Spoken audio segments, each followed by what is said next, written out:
Hi, everybody, and welcome to our part one finale to our Bitemarks actual play here on Neon Lights Roleplay. This is going to be a two-parter, and tonight we are airing, this has been pre-recorded, we're airing the first part now, and I've got some of the cast here so that we can chat a little bit about the production side of it and some of the behind the scenes. So in the order I call you, if you could please introduce yourselves. I'll go first. My name is Al. Pronouns are they, them, and I was the MC for this campaign. Moving along to Kellen. Hello, I am Kellen, also known as Sonar Fade. My pronouns are she, they. And I played Hollis de Morgan, the Greenforest Pack's Howl. Yes, wonderful. Foxy, the one and only. Hey folks, I'm Young Foxy, aka Big Foxy, also known as your favorite Fox Philly's finest, and I had the honor of playing Yesaya Thousand Pierce, the Greenforest Pack's Grey Pill, and Granddad, I guess. Indeed. And last but certainly not least, Rain. Hi, I'm Rainy, or Rainy Keys. I played Molly O'Connor, the prodigal of the Greenforest Pack, who came back for better or for worse. Better.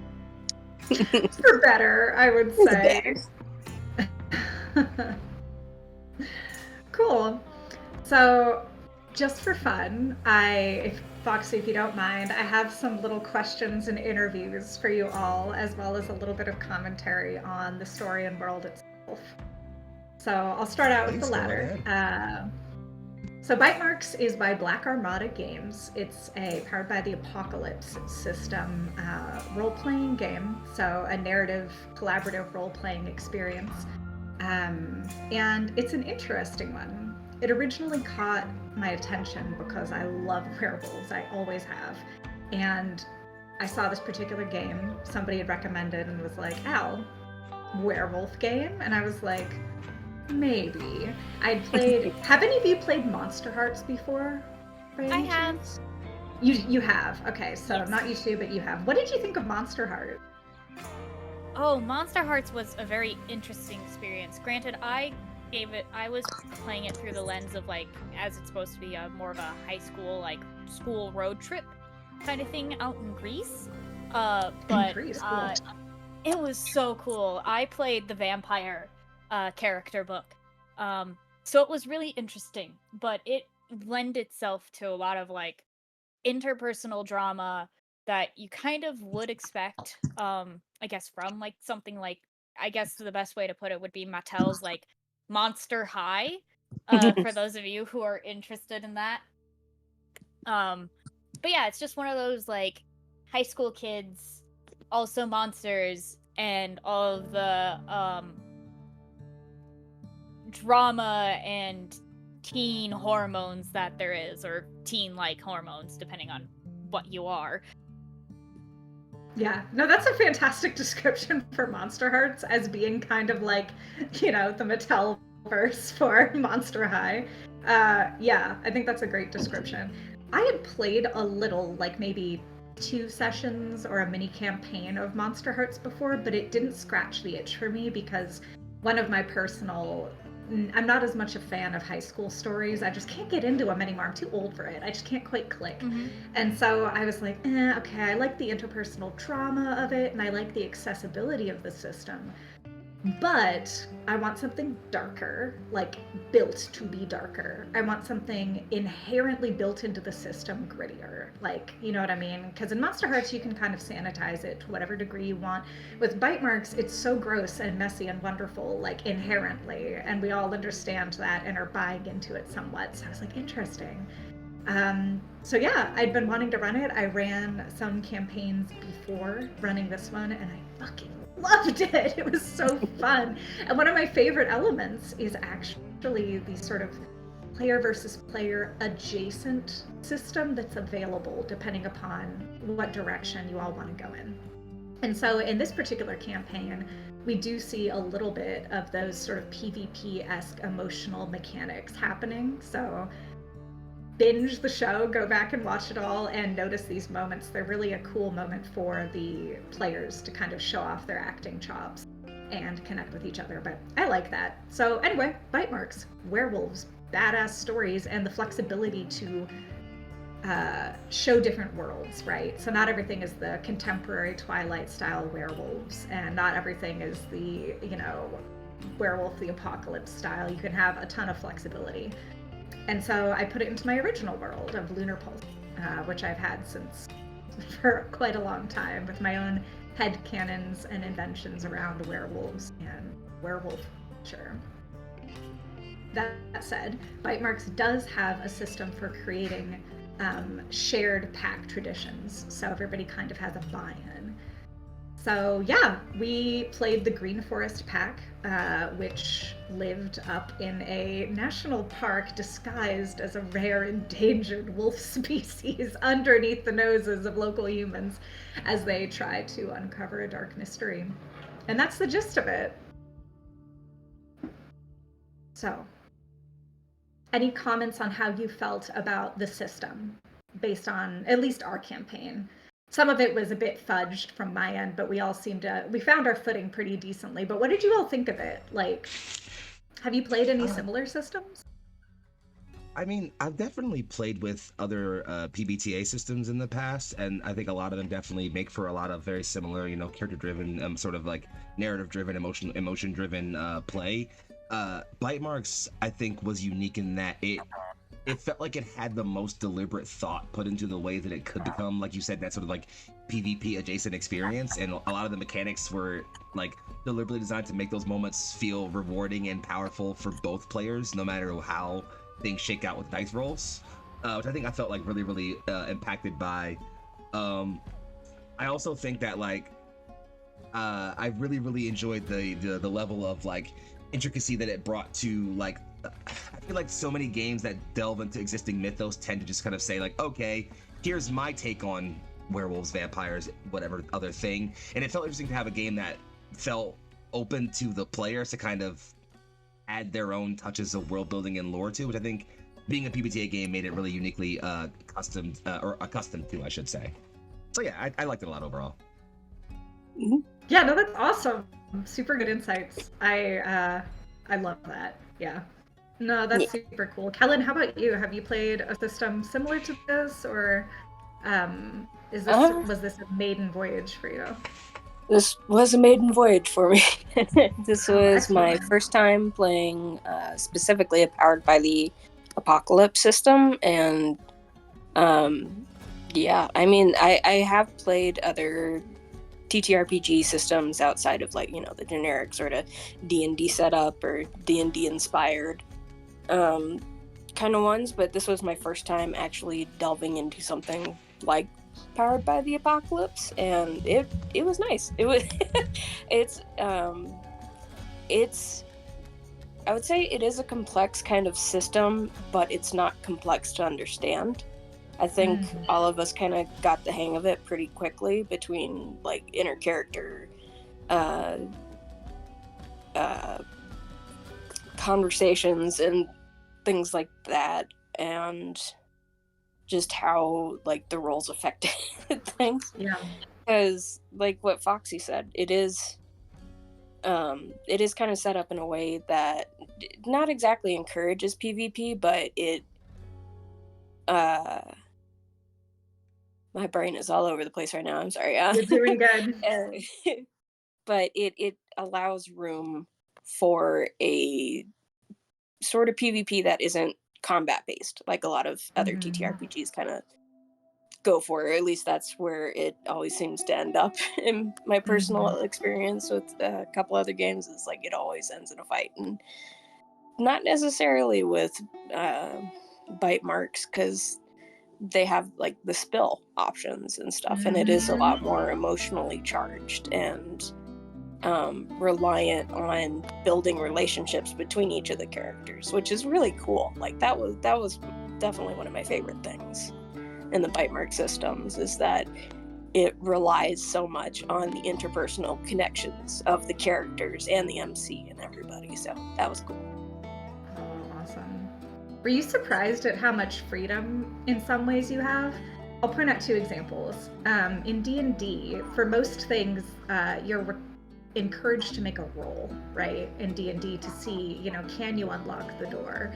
But in this particular system, the GM is encouraged to say, you do, right? There's an example where Rainey's character at one point is doing kind of the equivalent of like a medicine check kind of or whatever at one point.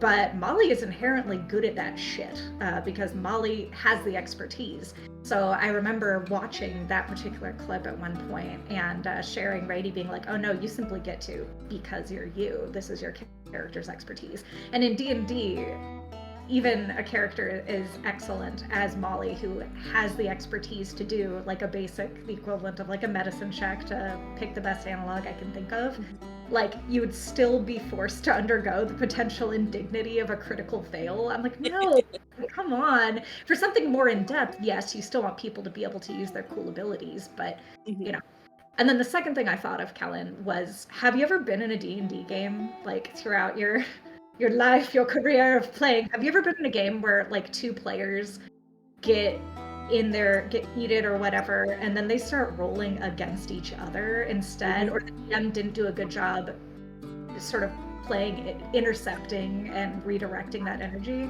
That nothing is cringier, dude. Like D&D sucks for this. I'm just like, dude, and it's not the player's fault. It's the DM needs to have a rein on these things. That's a good time for them to run interference. But like, if they don't, D&D just like, I don't know. It's one of my peeves when I see people trying so hard to have an impact emotionally and to have it have meaning that they're basically trying to like, no, I win over you, and that's a system failing, not a them failing.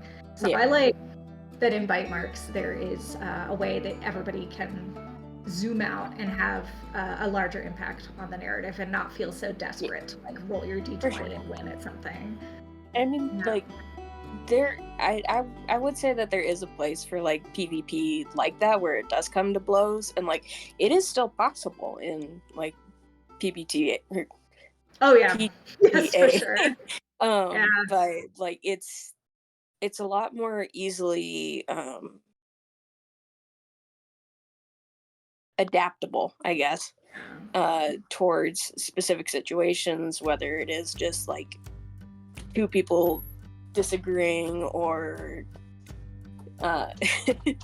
or like the whole pack suddenly turning against their alpha, which I'm not saying happened or anything, but it could. It's built in, right, in a way that it's not always as well considered in D&D. This is just me ragging on D&D hour. Foxy, give me the floor. Foxy let me on, and I'm like, here's why D&D is problematic, and I'm in a toxic relationship with them, and I can't leave. I just can't quit you. Light show, including the D&D ones, but that's usually what this results in. That's how we work around here. D&D is my absolutely toxic ex that I keep going back to.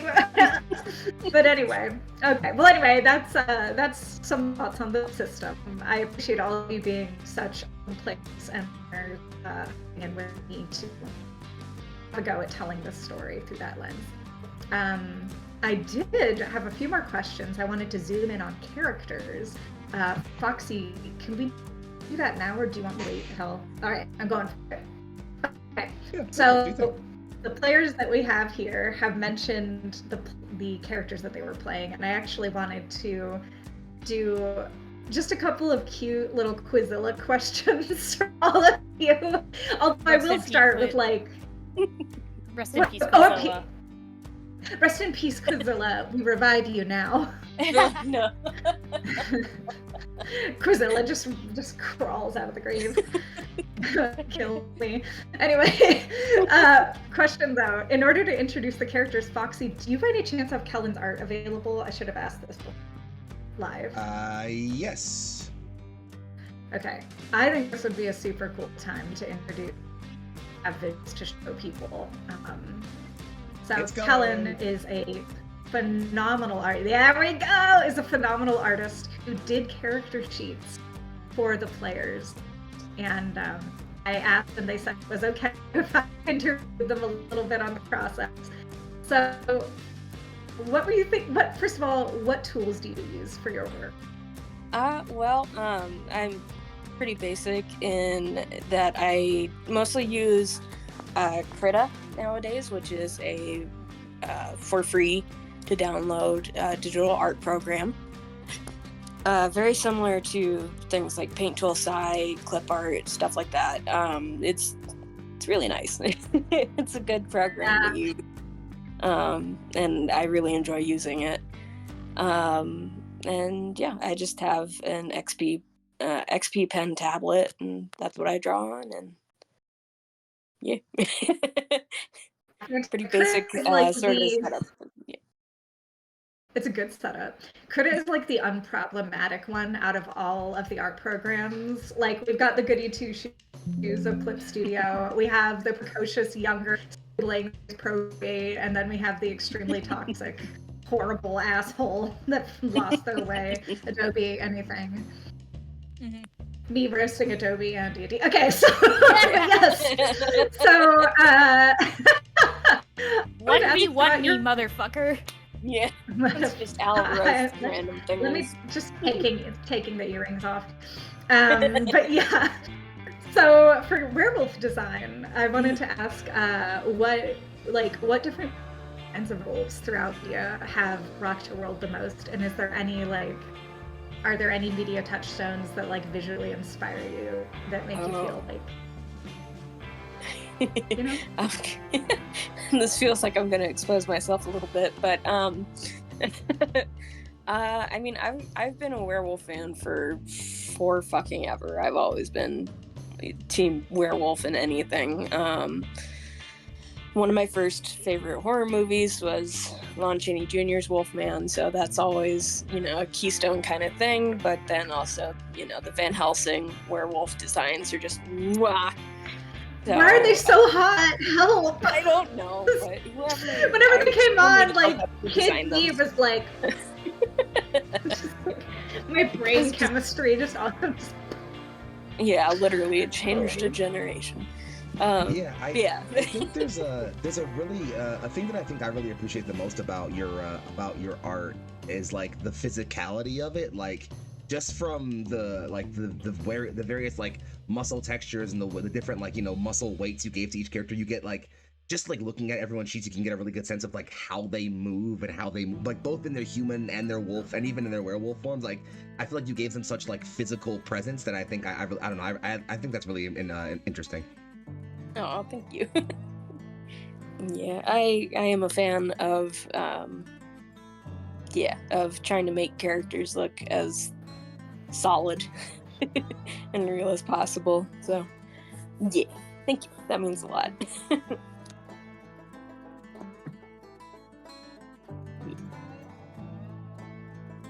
Yeah, no, and it was like a thing that I think I found really, really interesting, like that I really like found really cool and like helpful.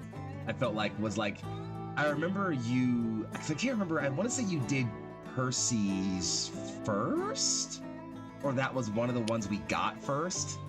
Yeah. And I feel like I think that like seeing that immediately made me like, okay, I want to see these for everybody else immediately. But I think secondly, and along with that, just like getting these like physical like depictions of the characters and like getting to see them constantly on the screen whenever we show the art on the overlay, like it felt like it was a really, really good, like I appreciated how well you took like clues and inclination, not like from things you asked us for. Like you didn't really ask too many of us like, hey, what does this person look like? You kind of just like went off of like the clues and inclination off of like what we said in character and did in character and described like in game. And it was so interesting like seeing the way you like translated the things that we did in character and the things we did on screen into like the like your own visual. I thought that was really cool. Thank you. Yeah, I did.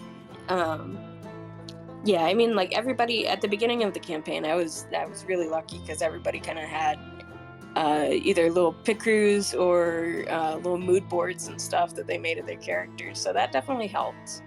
And yeah, because I mean, yeah, all of the characters have such like unique and strong personalities, and I wanted to do them justice. So y'all helped me do that. So thank you. You did such a great job, an incredible job. Thank you. Thank you. Yeah, Thank you. It is quite a gift. Of course. Okay, so starting with you, Kellen. our culprit. We're gonna drag Hollis into the spotlight, Oh, no. and I wanted to zoom in on them a little bit and ask you about why Hollis. Like the name, or just in general? Why them? What inspired you to create this character? Like, whenever we pick or design a character for, especially a somewhat longer running campaign, there's something about them that interests us. So, what about Hollis's concept kind of clicked in your head and made you think, I want to explore this? Well, I mean, the initial concept that I kind of had, with a lot of like TTRPG characters that I have, is like it's usually like a little core idea and then it expands from there. And just the thought of a park ranger werewolf was literally just the start, because Yeah. yeah, I mean, I had a couple character ideas that I was thrown around for a little bit when we were all first kind of talking about where we wanted to go with the campaign at the beginning of it. And but yeah, building Hollis off with like the park ranger aspect, and then kind of touching onto the more supernatural, well, I mean, we're already pretty supernatural story to begin with, but touching more into like their role as the Howl and everything like that was it had a lot of possibilities, and it's been fun to kind of see where that has all gone between Hollis's actions and the actions of the pack and everything going on around us. So yeah. Oh, that's awesome. That's a good concept. So taking that same prompt, I would love to zoom over to next in line to Foxy and our iconic grumpy man, Yesaya. What about what inspired you with Yesaya? Like, what rocked your world? So a couple of things. I remember talking to you when we were first sort of like building this campaign up and like setting up the sort of setting for it. I remember you saying like, hey, my last Bitemarks group didn't have someone play the alpha, so I'd love to see a player do that this time. And I remember thinking strongly like, there's been enough Neon Lights campaigns where I've been like, you know, the person in charge or the face or like the nah, I don't want to do that. I would hate the idea of being the alpha, but the gray pelt struck me as just like, one thing I think I love the most doing in TTRPGs is when my GM gives me world building, or the setting gives me world building, or the rulebook gives me some world building, and I say, okay, that's cool. What if we did this with that? What if I tossed this little small change, or added this little bit on top, or did this little bit of thing Small. with it? Okay, fair. Not as small. I go a bit hard. Guys, Foxy introduced. Listen, sit down, Foxy. Foxy introduced like a whole extra layer to the world. Foxy was like, hey, I just have this small Foxy just like introduced whole ass layers of lore. It was awesome. Okay, Foxy, stand up. What were you saying? Yeah, no, and I appreciate y'all for letting me letting me go with that, honestly, and like letting me take that. But like I loved the idea of like the gray pelt primarily being this font of lore and tradition and old knowledge, like felt perfect for a role like that, where I could constantly just say like, hey GM, what if this thing is true? Hey GM, what if this thing is thrown on top of this? What if this is one of our laws? What if this is one of our reasons for existing? And I think that like just the idea of getting to do that in character was so appealing to me. That and like the moment you were like, hey, I want to give this character some kind of like personal attachment, some kind of like, you know, loved one or other one they have a deep connection to. I was like, yeah, no, I need to play this character.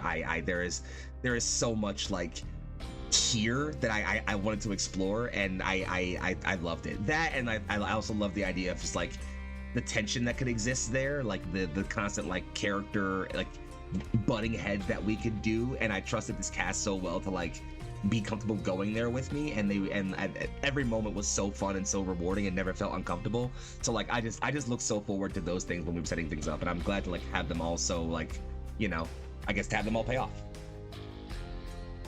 Yeah, actually, yes. Yesaya seems close to you, by the way. Whenever you were, I've seen you play in some games, and because would you say that he's like a heart character to you in some ways? Because I feel like watching you connect to and play Yesaya, I saw like something deeper. I don't know how to describe it, but it seemed like this was a character you needed.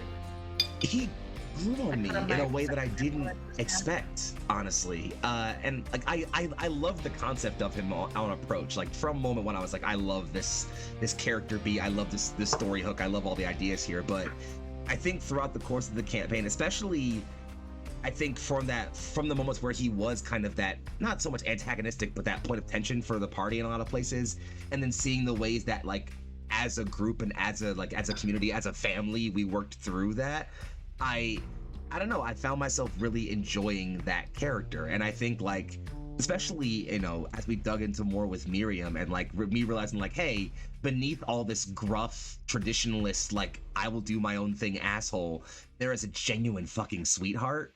I just, the moment my brain clicked with that, I just, every scene with her, I ate like fucking candy. I had so much fun with it, you know? Yeah, yeah. And maybe we'll get a chance to talk about, or actually, we're going to get a chance to see. We're going to get a chance to see more of this actually when the episode starts. So I won't say anything more, but yes. No, that's fantastic. Last but not least, Rainy. What about Molly? Like, what was her core concept that you wanted to explore at the time you created her for the story? Well, when I created her, actually, I'm gonna go all the way back to chat when I first brought up her name, because, damn, it was something.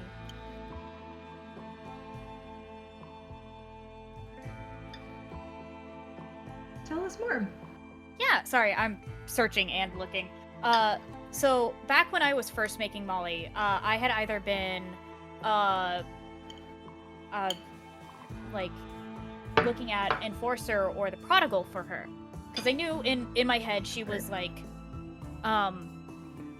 some scrappy, like, tooth to the nails, kind of character. But I also sort of, in a way, based her off of her namesake. So to save the very long story I told Al when I was first brought into this game as to why I chose the name Molly.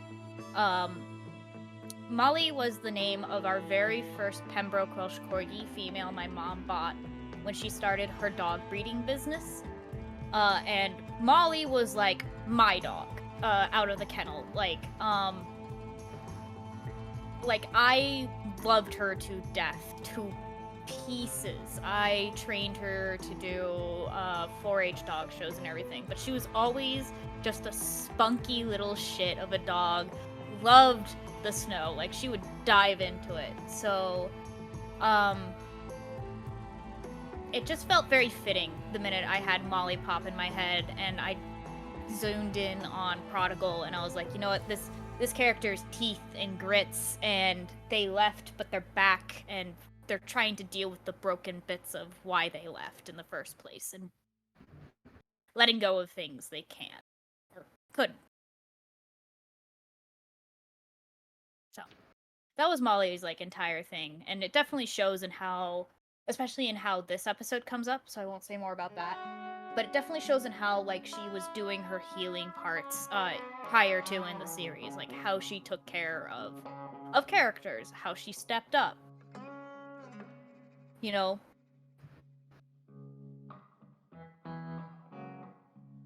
Thanks for your patience. I'm having a slight audio cutout. It's all right. And there we go. All right, back. Yeah, I remember really cool to hear your whole concepts. We got to chat a little bit about kind of the place you're coming with her early on. I remember being really light to hear the story about like corgis in your family actually, and finding some touch and place for like I was envisioning the visuals of a character, the accent, the place that she grew up. That can be a huge influence on a character, and I enjoyed seeing that initial. Element of her. Okay, fabulous. So, just for my players already know this, but briefly for the audience, I'm having some audio issues, so I'm going to ask a couple more cute questions, just little trivia ones, and then we're going to go ahead and go straight into the first part of watching. And then hopefully when we come back, things will be a bit smoother. But my questions for you, going back around to Kellen, is If Hollis had a horoscope, what do you think it would be? Oh man. That's a good question. I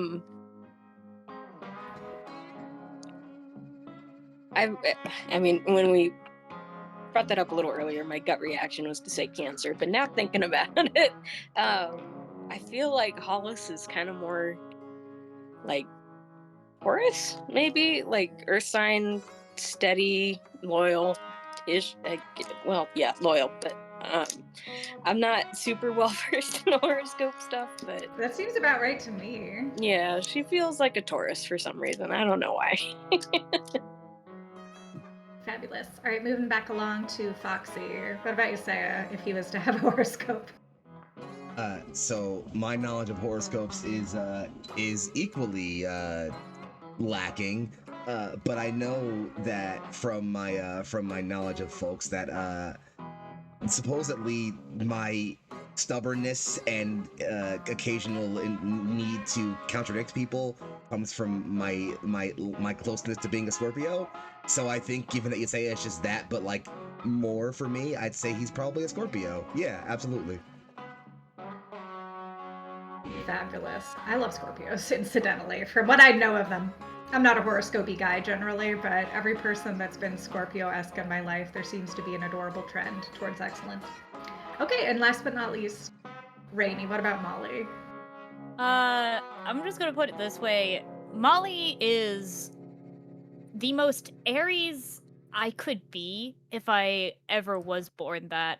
I grew up with a lot of like very fighty, fiery fire signs. So, because I'm a Libra myself, and just I thought of the infinite opposite, which was Aries. They're strong-headed. It just fits Molly to a T to be an Aries. Amazing. I love it. Beautiful. Okay, there's my trivia. There's our chat about the game system and a rough introduction to the game. And I'm gonna pass the torch to Foxy. If you have any thoughts before we go into watching the first part of the episode. At this point, just that it was a wonderful ride to experience, and I love this story, and can't wait to get to revisit some of the ways we buttoned off some of those story beats. Thanks y'all for being with us and for working through all the nonsense. Sit tight for a great episode, and we'll be back here after the first part of the episode and a quick little break. So in about an hour or so tops, if you want to see our faces a little bit more. Thanks for hanging out, and we'll see y'all there. Yeah. Sounds good.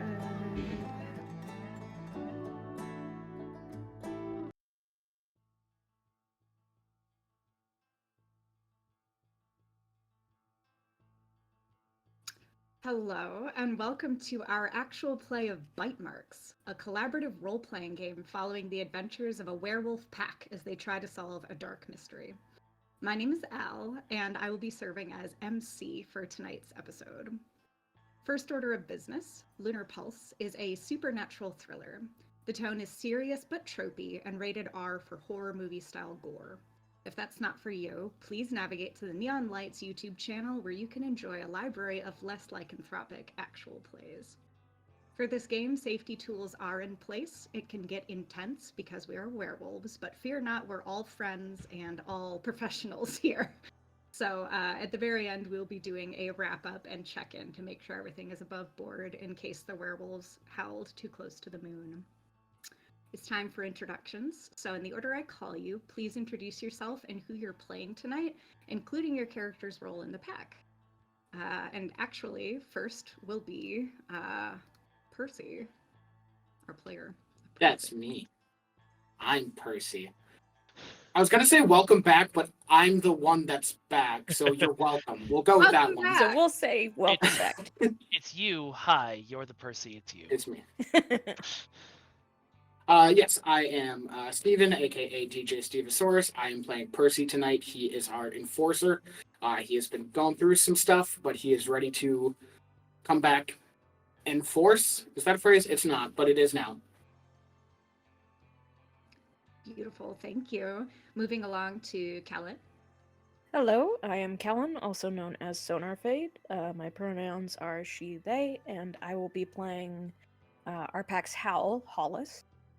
So they're kind of the spiritually sided sort of mystical cleric, not cleric sort of deal. Yeah. Mhm. That is true, indeed. All right, moving along to Rainy. Hi, hello everyone.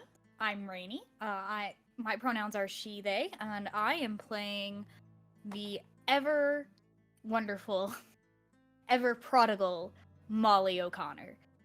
Pronouns she, her. Fabulous. Thank you. Moving on to our alpha.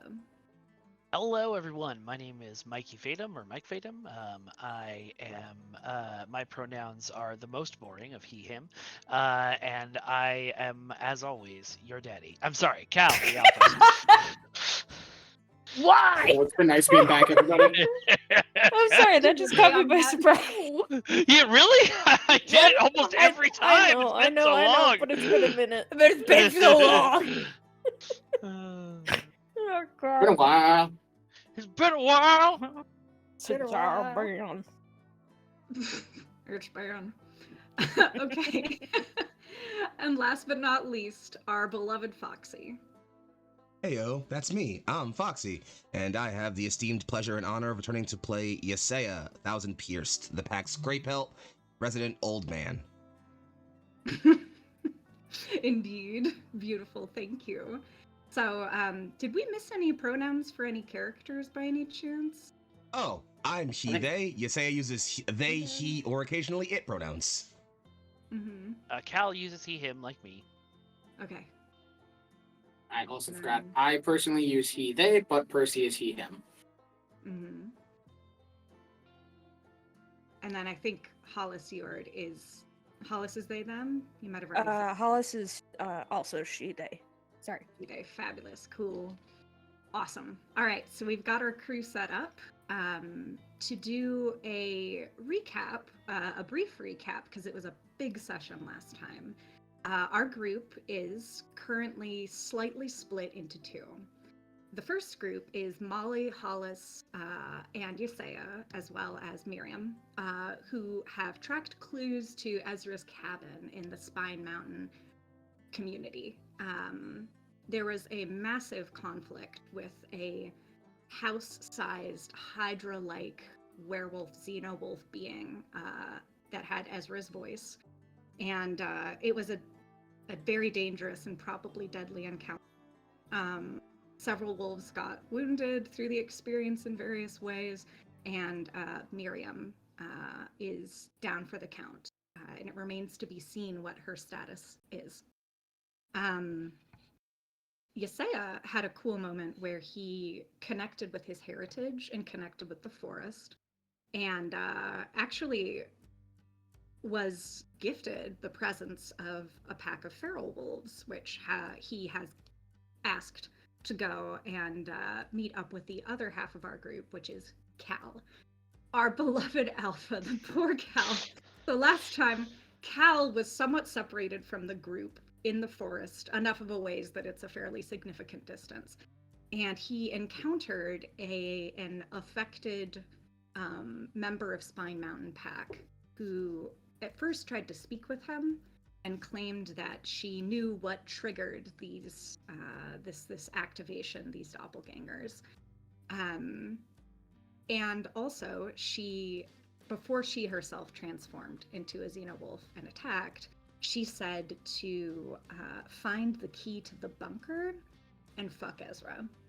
And Ezra got fucked, to be clear. My dude was ripped apart.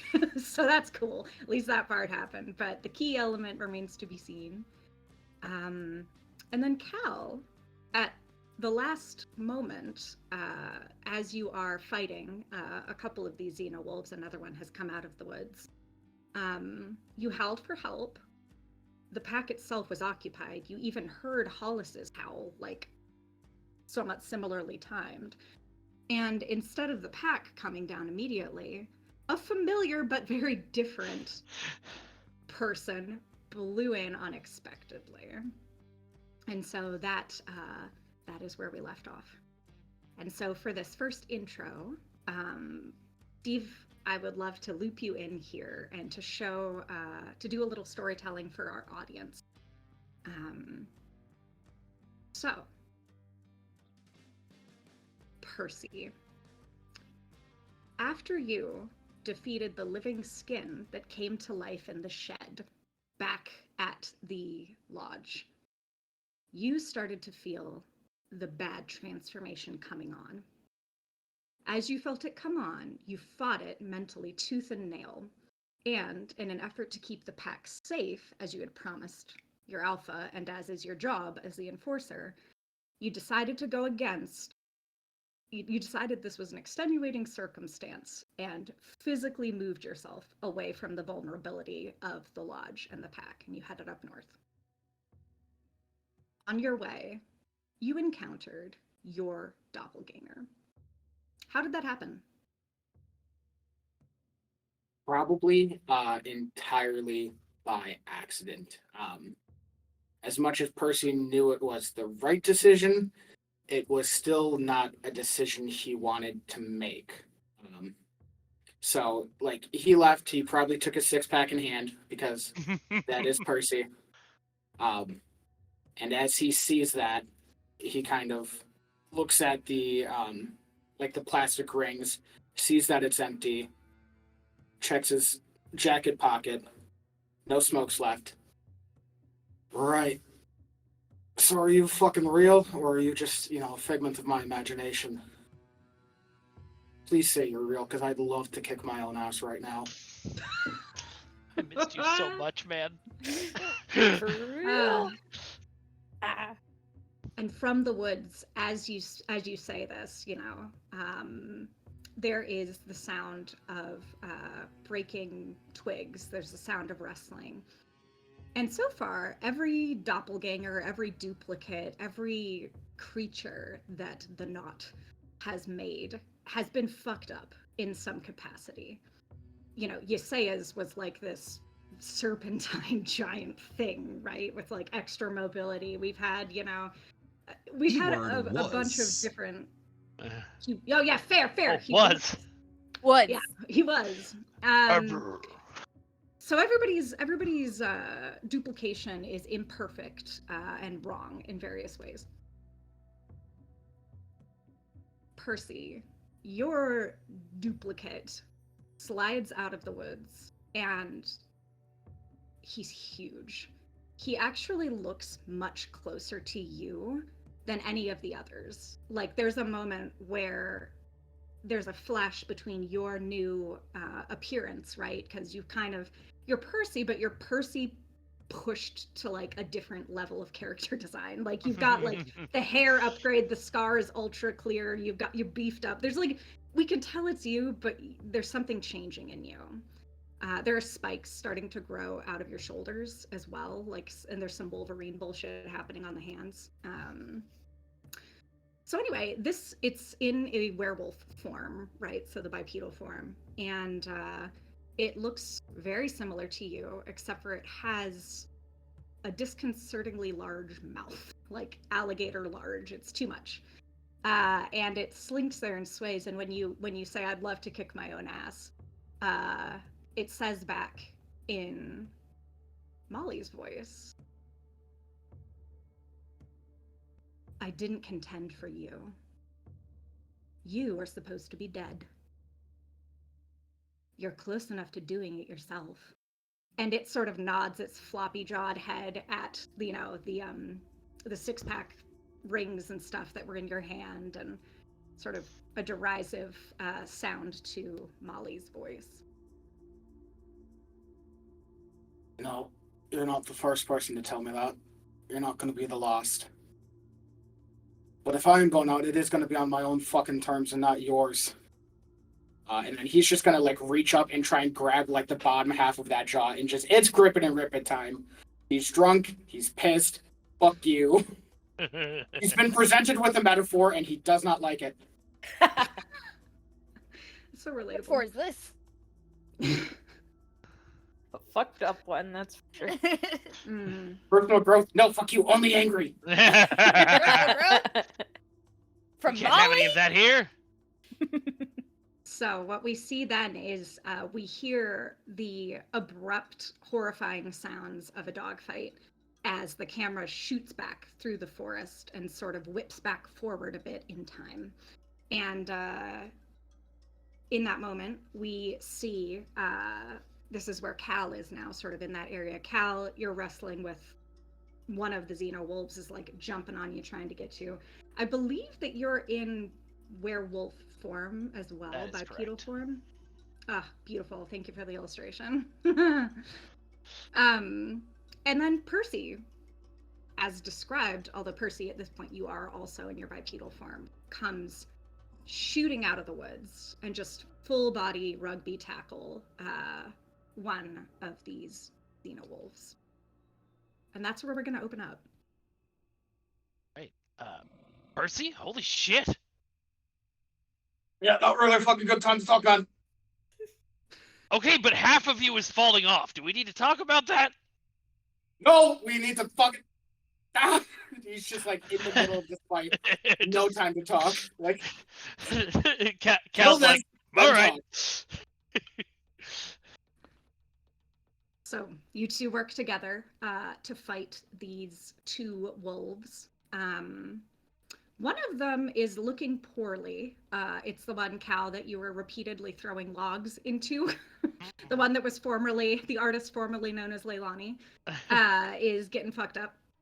The other one is currently locked jaws and with Percy, and there is, because of course, another horrifying sound as a third. This one, without arms or legs, slithers quickly out of the woods and tries to latch on to your legs, Cal. I would like to take the wolf that I am currently engaged with, is not looking very good, and throw them at the wolf that just came out of the woods. You do so, and reflexively, the serpent wolf that is slithering out of the woods like a skink on its belly opens up its mouth and chomps the other thrown wolf right in its jaws, and there is a scream and a yelp, and the one that you just threw turns its attentions to its fellow, and the two of them start fighting, which is interesting. Cal is gonna then keep one eye on them, but turn and haymaker the one that's fighting Percy in the back of the head.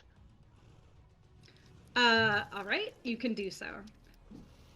So the two of you are working together to fight these fuckers. What do you notice about Percy?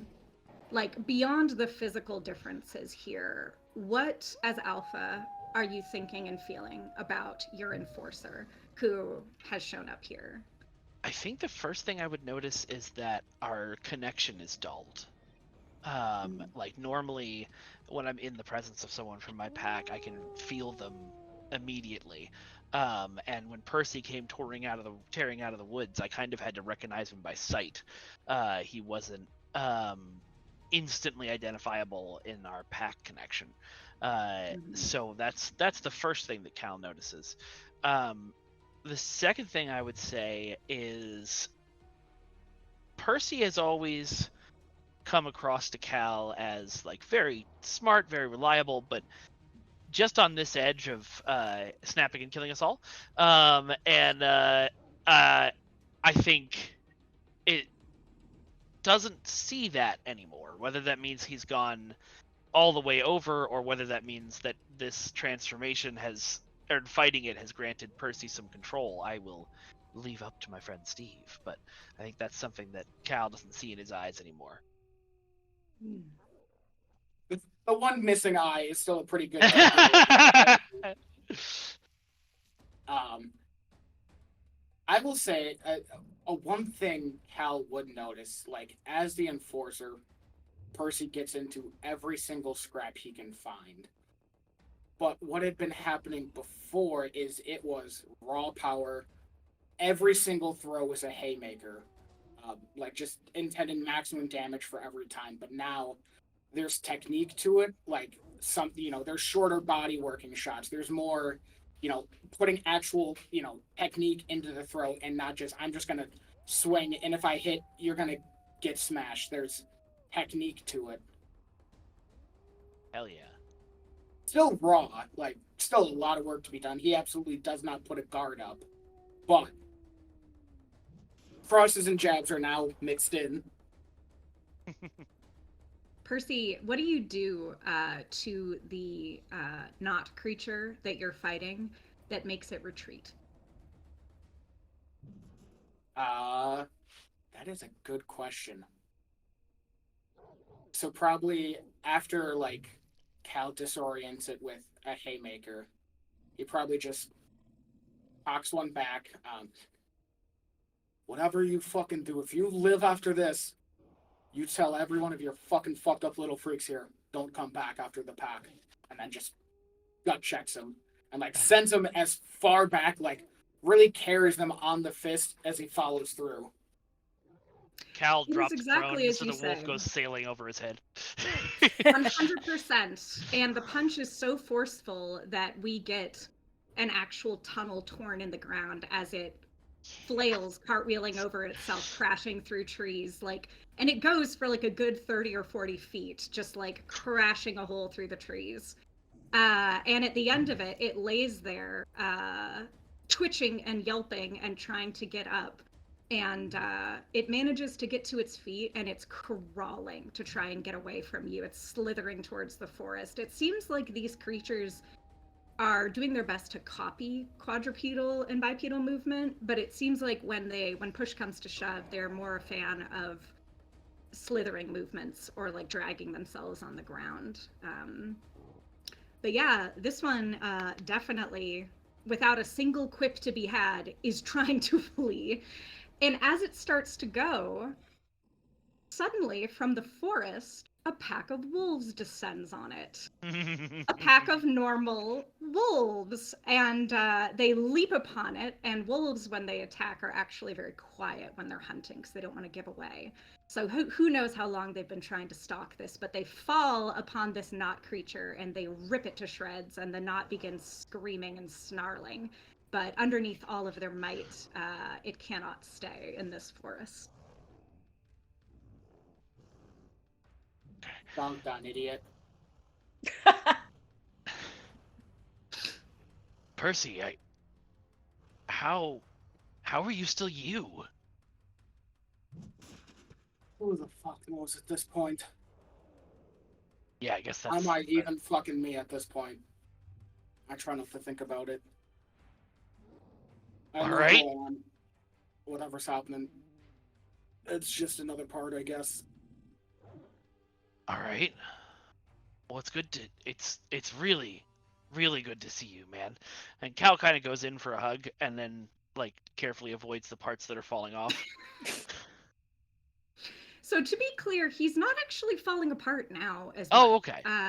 Not as much. He's taken on Xenowolf characteristics. So he has like spikes and quills coming out of his back. He's like super spiky. The claws are a lot more than usual. On his maw, he has like external fangs that are like coming down almost from like the sides of his muzzle, along with like the normal internal fangs. So he's got almost this like, I don't know. It looks cool. Let's get our artist to draw it. But yeah, so he looks different, but he looks dope as hell. Which forms are you in, by the way? Have you guys switched, or are you still in werewolf? I'm probably still in werewolf. Kind of hackle still raised. There's feral wolves here, and Percy's. It's really good to see Percy, but also he has fangs on the side of his face now, so just in case.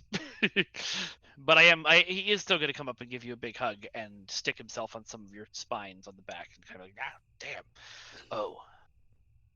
Right. Yeah, I didn't really get to pick and choose where those came out. It would be a bit weirder if you had gotten to choose, honestly. This whole fucking thing is weird, so let's just chalk it up to that. So Cal kind of rubs his arm, and if you look, you can see where the lamprey thing bit down on him. How long do you think I have? Depends on if it got you like I got. It took a couple days for anything to start happening. A couple days after that for it to turn into this. It also depends on, how much of a stubborn arsehole you are. And I'm the biggest stubborn arsehole in this woods, so. All right. The house went with me. I'll keep that in mind. Cal's gonna tear a sleeve off of his flannel. Oh no, he's still in wolf form. He doesn't have his clothes on. He's gonna transform back down into human to see if that fixes up the wound at all. Yeah, you can reduce harm by up to 3 for doing that, but your arm still shows evidence of the bite. Just it's stabbed over. You can almost feel something oily in that bite. And unfortunately, Percy smells as odd as you might expect. His scent suits his appearance. Less oily than the other knots for sure, but there's something very familiar about it too. It's like he's hovering between. There's like something.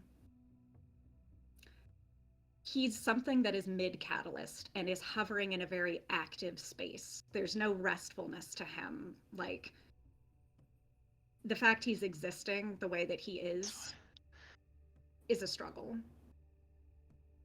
Can you change back?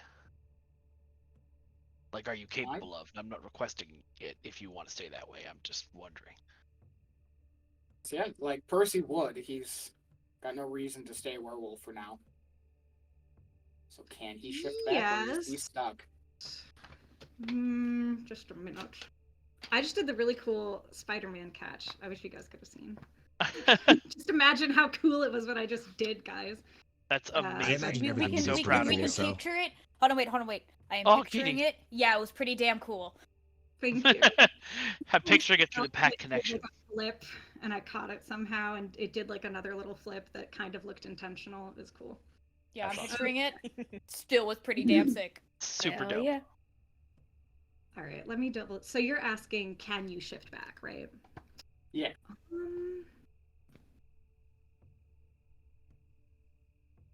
For the viewers, Al is just looking at 2 pages that say yes or no and trying to pick one. Yeah, I'm like, The peek behind the DM screen. Yeah. Little Gotta bit. consider all the options. Trying to figure out how to flip a coin under the table. I mean, you can. It's just if you're going to catch it. Yeah, that's the problem right there. The flip isn't the problem. You imagine the coin in your mind and flip it internally. I need to flip it That's the 20 times. Get out of my mind, Charles! All right, so here's how I think this will end up going for Percy. You go into whatever headspace it is that helps you get back. Are you turning human? Is that the thought? Yeah. Okay. You get into that space of reminding yourself how to shape your body. And at first it starts smoothly, like a car that is like lurching forward, but then it stops and you hear a voice say, "I wouldn't do that if I was you, boy. You're a real thorn on our side. Give in. I'll take care of it from here." Percy, you alright? Second there. Percy looks kind of constipated. Like he's really thinking. Yeah. He's trying to decide, like, do I speak out loud or do I just think the thoughts in my head to talk to it? That's where he's caught up right now. He'll just say it out loud because that's funnier and it allows Cal to be a part of the scene and catch on. And it's not Cal just watching Percy go,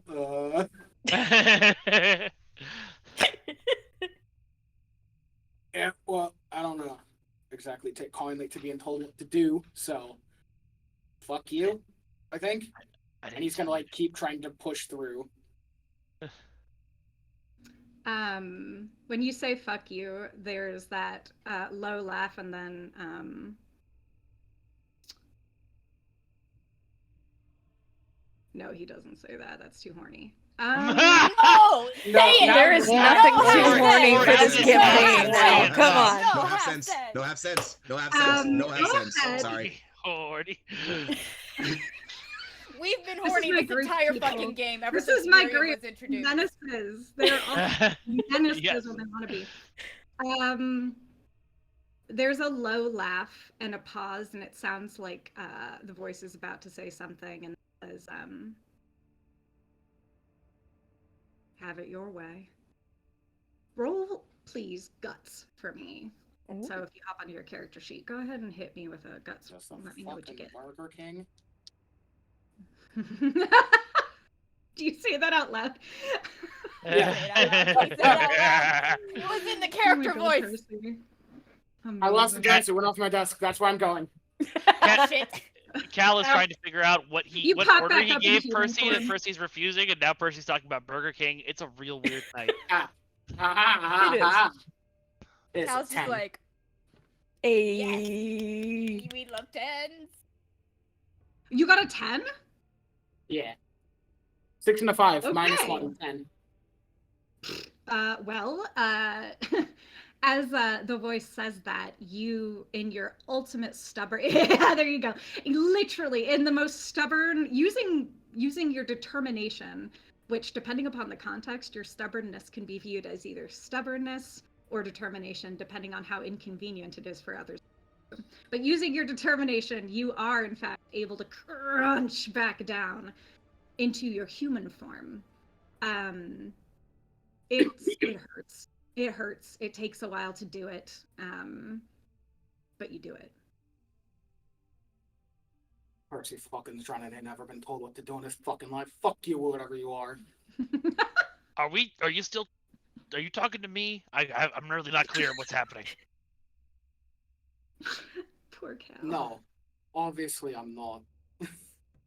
I don't know. I've told you to do things. You've told me to fuck off before. Yeah, because ain't nobody ever fucking told Percy fucking Drenna what to do in his fucking life. I think I've told you what to do. Are you okay? He just kind of raises his hands, which I assume still have, like, some remnants of, some of the changes, like, kind of knuckly bumps or, like, just longer fingernails in general. Do I look fucking okay? I mean, it was, No, you look like shit. You happy now? As per usual. You know what? Strangely enough, I am happy, Cal. You're unhappy? No, I am happy. Oh, you are happy. Oh, okay. That is actually much weirder. I expected you to be unhappy. No. I'm so used to being unhappy, but it's been a weird fucking time these past few days there, mate. You like this? And he's gonna gestures to the, weird scarring and long nails and working for you? It's not ideal, I'll tell you that much. Not ideal. But I don't know what it is, Cal, but you, Molly, Hollis, that old fucking arsehole, Jessiah. I don't know. Something about having a pack, an actual pack, that fucking cares about me. That's the reason I'm standing here right now. Cal just gives I you a left hug. I left thinking I was gonna protect you, but I don't think I'm doing any good on my own. We always want you with us. Always.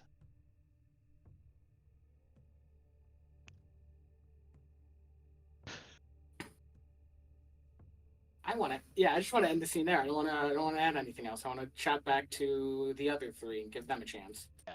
And let our Okay. sweet little scene end there. While we hug and gently caress each other's fur. No, wait, we're humans again. No, wait, we still gently caress each other's fur. Naked Have backs. you seen the two of us? You definitely Tumblr ships every single possible constellation of pairing for all of these. My Good, favorite is and the they Mega should. Poly ship. Polycule is All the of true us. end game. The chaotic Omni-ship. polycule. The Omni ship. The cosplayers are showing up at Comic-Con. This is the perfect. I mean, if you have a polycule, this is the perfect group cosplay. I'm just gonna It say, is. like, Just saying it out Mhm, there. Put it out mhm. there, folks. Just writing There it you go. down. Write it It's all down. super cheap. You don't need a whole lot of stuff. Eye patches are $2 at Walgreens. Exactly. It's a niche fandom, but a good yeah. one. Indeed. There's only a few fics on AO3 of it. We need more, guys. All right. The problem is they were all written by Rainey. Yeah.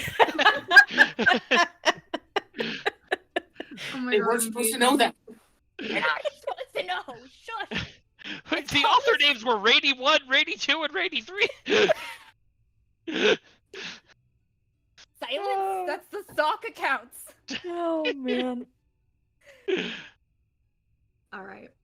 The camera's going to pan back to where we left off in Ezra's cabin. And the scene, I want to kind of put a spotlight on Molly here a little bit. Molly, we're just going to open here. You're kneeling next to Miriam's body, which Yesaya is quietly and gently holding. He's kind of propping her head up a little bit. And Yesaya, who, as a cool reminder, he did something really neat to not speak in crunch terms, but to narratively, you saw a glimpse of the age and wisdom in him when he did some healing work a little bit ago, and that power and also almost paternalness is still kind of in his aura, if that makes sense. There's still like that feeling a little bit in him, and it changes the feeling and the way, like, Yesaya, how are you interacting with Miriam's body that shows how much you care when you hold her? Complete and absolute stillness. Not a muscle in Yesaya's body moves. He is stone, a complete statue. Not a facial twitch, not a muscle moves. He's just remaining completely still. For the first time in a very, very, very long time. I think he's just lost. Thank you. So Yesaya is standing vigil by just, like, the only thing that moves is when the breeze touches his fur and it like rustles a bit, and he's holding Miriam, and her eyes are closed. Her little face is very ultra pale. Her short, business-like 20s style bob is all in a disarray and sort of just, sprawled over her forehead, and she is back in human form and looking very tiny and very, very vulnerable in a way that you rarely see. But she's like 5 foot even and is actually a very small woman, and she never seems that way because of all the attitude she's swinging around, but right now she just looks at death's door. And Molly, as you sit here, you had a moment to connect a little bit with Miriam recently when you were following the clues up here. And it's sort of a shame that seems to be possibly coming to a close.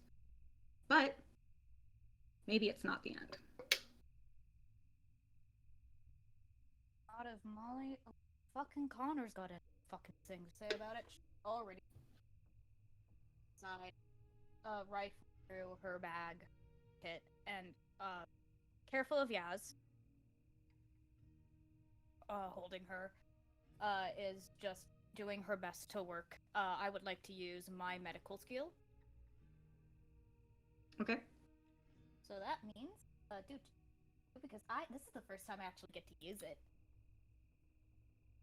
So I'm using healing. It is a gut. So I'm gonna roll my 2d6.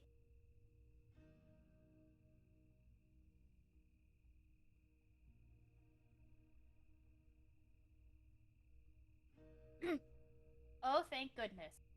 Thank the Lord. Thank everything for the plus. That is a 4 and a 3, which makes 7 plus 3 in my guts is a whole ass 10. So I Oh, heal shit. 3 phases, Yes. and nothing bad happens to Miriam. All right. It is as you say. Tell us what it looks like when you heal. Paint us a picture. How do you catch Miriam as she slips off the edge of this cliff to death? Unfortunately, Molly does not have alpha that Cal has, nor the way that Hollis does.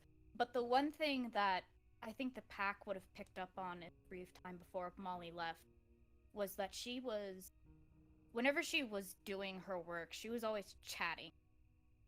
Even if the person couldn't respond back, she was always talking to them, sure that they were up, they were aware that they were still with her. And I think at this point, Molly's, settling in as Molly's working through wrapping up the last of her sutures and starting to pull the bandages. She's just takes 1 second to look at Miriam's face and just go, "So much for trying to teach me something. Tiny one's got to stick together, and here you are trying to slip off a fucking goddamn cliff into some fucking abyss. Not when we have shit to people's asses to kick in. And honestly, I hate seeing the old man sad. So get the fuck up already. Or so help me, I will ask Hollis to get me to find out a way to pull your ass from the brink." All right. And do you couple that with a little bit of... Do you combine that with a little bit of modern medicine? Yes, a little modern bit medicine and... gentle words and modern medicine. Gentle words, modern medicine. Uh-huh. Actually, some of the pace that Molly and Yaz, or Yasea had earlier, went to forge for before they ran into Tickle. Because I still thought I don't know if we actually fully did, but I believed it would have made right that Yasea would have helped some medicinal. Happy to help with things like foraging. I'm good at that. Yeah. Yasea, are you in human form? I forgot. I was in I werewolf said your form fur for the rustled, fight. but I don't remember. Okay. I was in werewolf form for the fight. Would he have had the mind? I think Yasea wasn't thinking about what form they were in at all at this point, but I think because of their age, because of their existence, their default leaves them in their werewolf state. So they are in their werewolf form? Yeah, let's go with that. Okay. Which is also super satisfying to me as a Beauty and the Beast fan. Aesthetically, I need this to be on the DVD cover for the final set. You're very welcome, monster fuckers. Tale as Okay, old, this as guy's old, out. as old, as old, as old, as old, as time. I'm shameless. Okay, so yeah, Molly, what's neat about this moment, Hollis, you're there as well, and you're watching. Molly's words are iconic Molly, they're harsh, but you can hear the determination and the warmth somehow behind them. And as Molly is patching up Miriam as best she can, you notice something. How? You see Molly's aura, if you will, manifest outside of the spirit realm, outside of that sort of space you go into occasionally. Now, to remind our audience, Hollis recently came and upgraded their spiritual prowess when they connected with the protector in the cave. They were, in that moment, they definitely ascended to the next level of howlitude. And with that new power, you perceive the world a little differently, and you see sort of that wireframe, that iconic wireframe flickering around Molly. Molly, what color is it? I think the last time it was described, it was red, bright. I would still say probably red, probably bright. Typical Molly. Yep. Blood red. So, yeah. Blood red, yes. So the blood red wireframe is flickering over Molly and through onto Miriam. And as you look and expand your vision, Hollis, we get to see this cool visual as the audience. You see Miriam's network around her is a very faint, dull blue. And it is turning a livelier purple as Molly is contributing this warmth and this healing and this intention. And from that sort of dull blue, where Yesaya is sitting vigil, Yesaya, what color is your wireframe, if you will, that Hollis sees? I think Yesaya's aura is, as a strange contrast to their nature, an almost unerringly blinding white, kind of like moonlight. Beautiful. So yes, Hollis, you see that. And yeah, right underneath your eyes, you can see what the others cannot, which is Miriam's aura, brighter and brighter. And instead of being the blue that you had seen glimpses of before, it is now it's now violet. It's just fully purple now. And Miriam shifts on the ground, sliding in some pooling blood. And she suddenly inhales raggedly and turns her face into Yesaya's hand. And he'll just pull her into him fully, just like as if trying to keep everything dangerous in the world away from her in that moment, just fully absorbs his form around hers. Yeah, you do. You scoop her up, and she is very tired, whatever is happening. And she curls up in your arms, and she whispers something that only you can hear. And she says your name very quietly before going to sleep. Not dying, sleeping. Tired sleeping. Time to heal sleeping. Rest. Peace.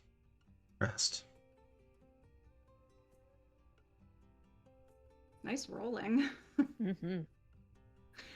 Oh, wow. I think Yesaya is like...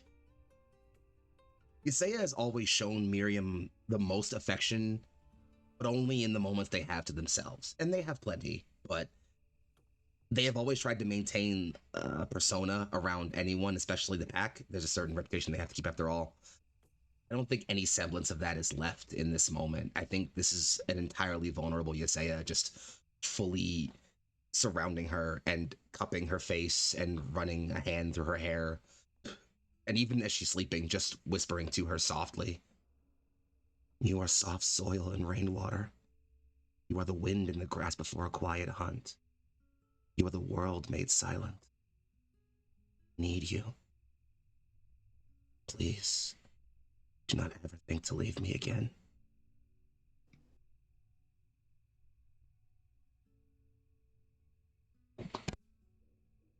We'll stay because of you two.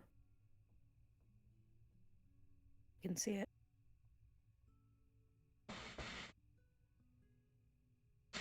Better. There are not words I have in either tongue I can speak.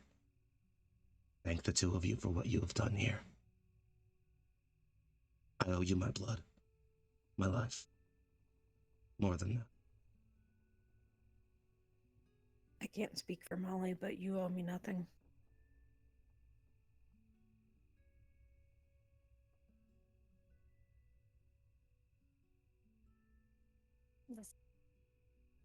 Listen, old man.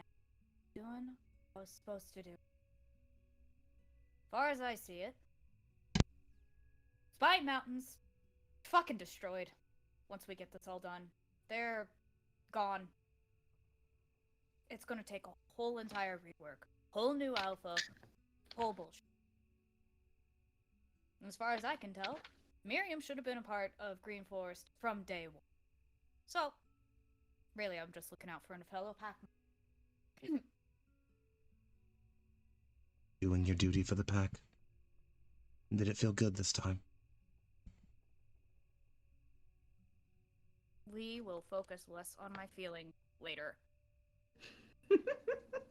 Molly just like shoves whatever she's used back in her bag, then swipes up Neve's locket and just looks at it. Why the fuck? You're so important. As she just like walks back towards the entrance, keeping her eye out for anything else that is shiny and could be important. Not too much else. It seems like the shiny and important thing is in your hand.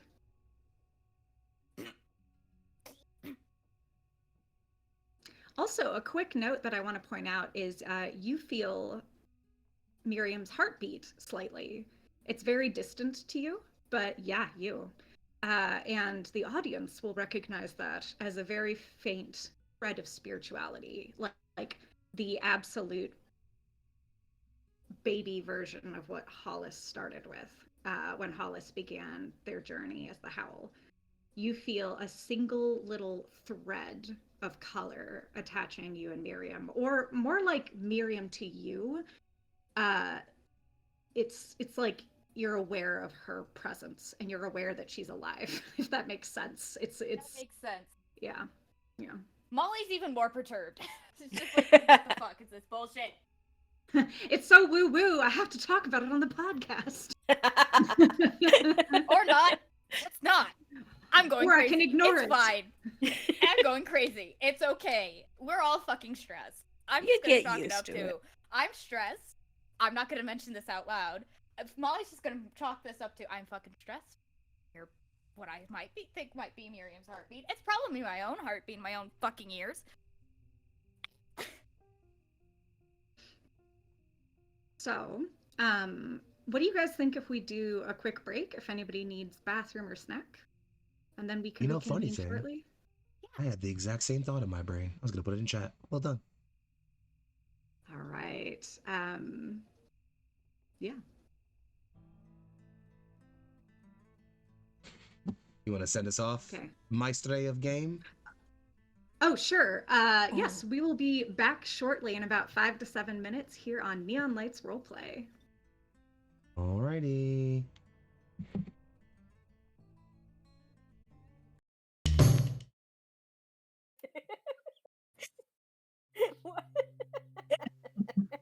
Hello and welcome back. I hope you enjoyed that first section of our game.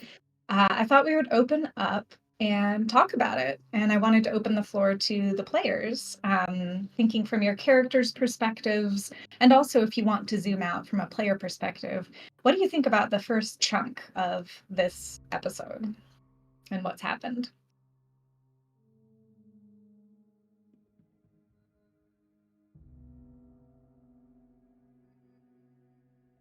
I should unmute myself on Twitch first. I will say that one, just getting the obvious elephant out of the room. So glad we got Steve back for our finale two-parter. And so God, glad yes. to see Percy back on screen and to see see what was definitely very clearly a really meaningful portion of the story you set up through him actually get to come to fruition, even if it was at the last minute. Just getting to see that arc come around was really meaningful. I feel like, especially with no spoilers, the way that plays into later moments with the party and with the pack later in the episode, later in the finales. I think that there was just a lot of really I was super glad to see Steve back and to see Percy back as well. Yeah, absolutely. And It was I feel sorry, go ahead, please. Oh, okay, yeah. So it was really interesting. Honestly, from a player's perspective, I really did enjoy the time that we got with Percy and Cal opening up that episode. Purely because it was a really great, because we ended the episode episode before with Percy busting in and helping out Cal. So it was really nice to carry that over before we went into the tonal shift of Miriam dying, almost. Yeah. And I'm really glad we still got to have that scene instead of rushing through it. Because it really sets up a lot of stuff that Molly goes through especially in later on in the finale and later on in this episode in particular.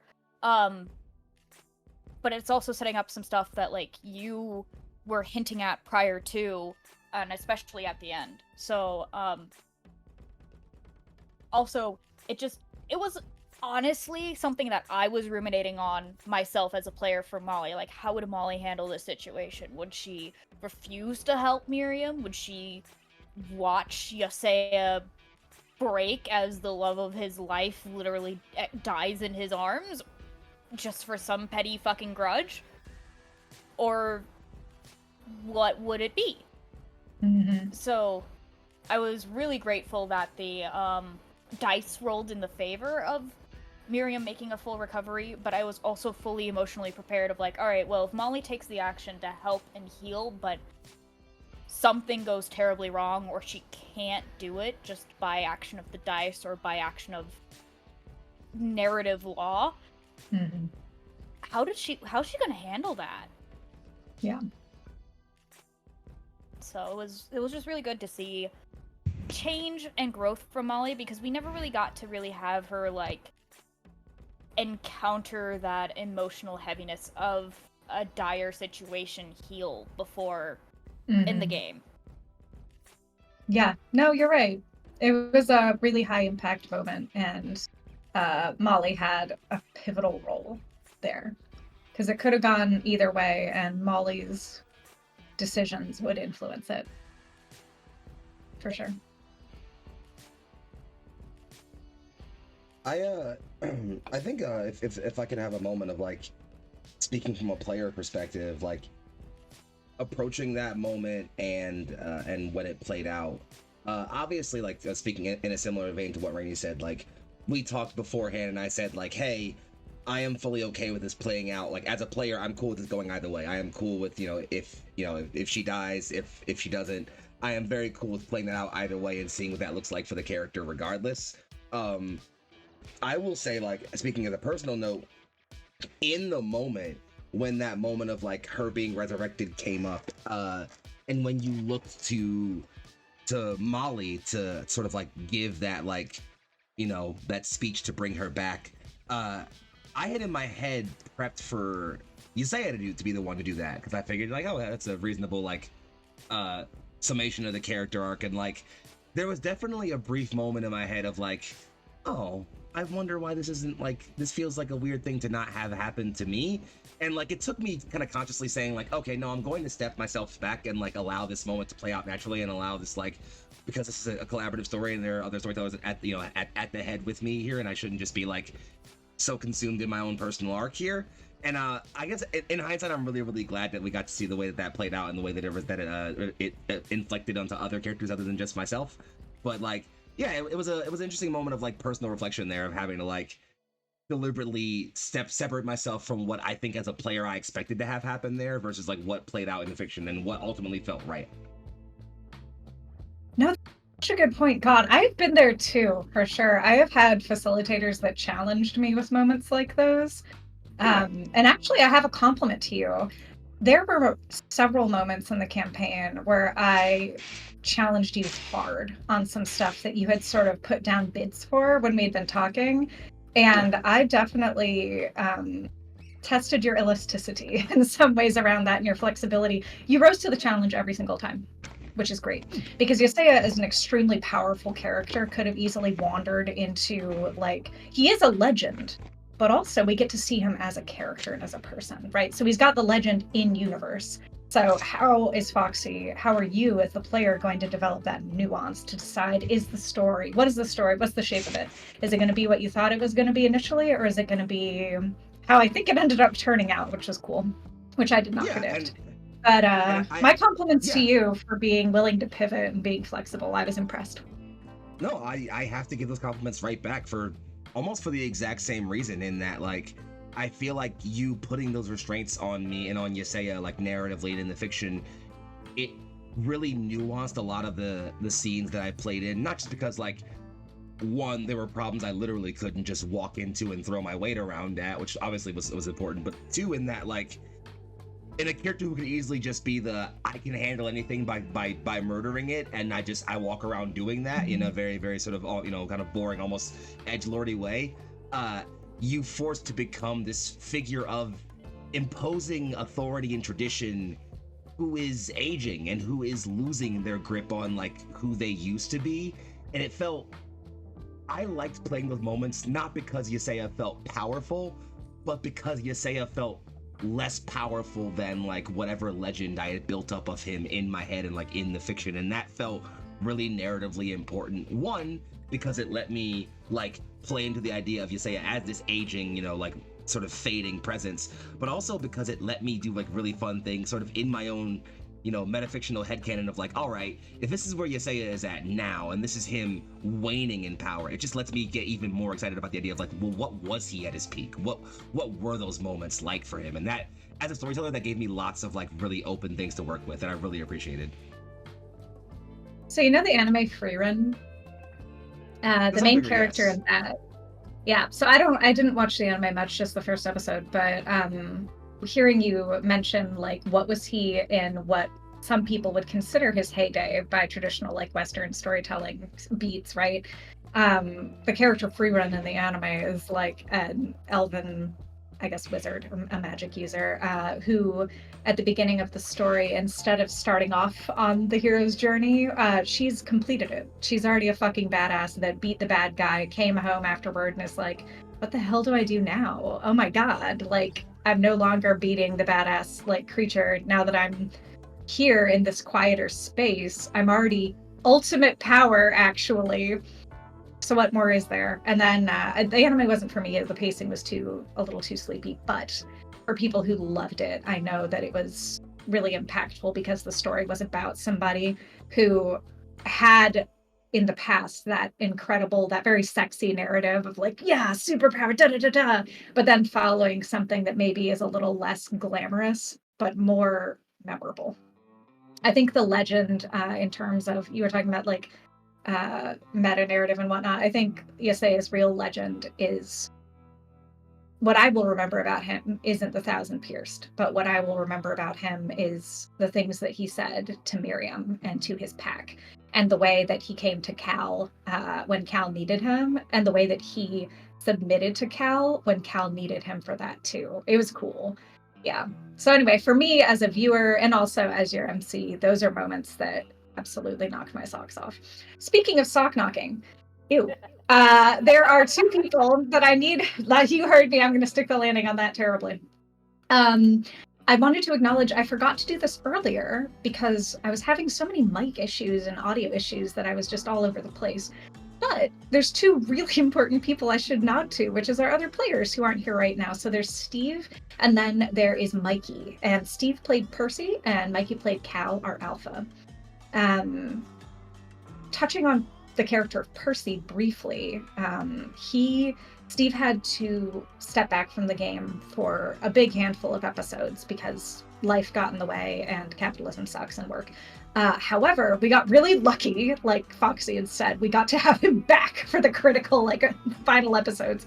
And that was extremely cool. I was really grateful he was able to create the time for that, because Percy had always, from day one, actually been somebody that I wanted to get my little hooks into as a potential, because I was like, oh, you could be interesting for plot. And he was.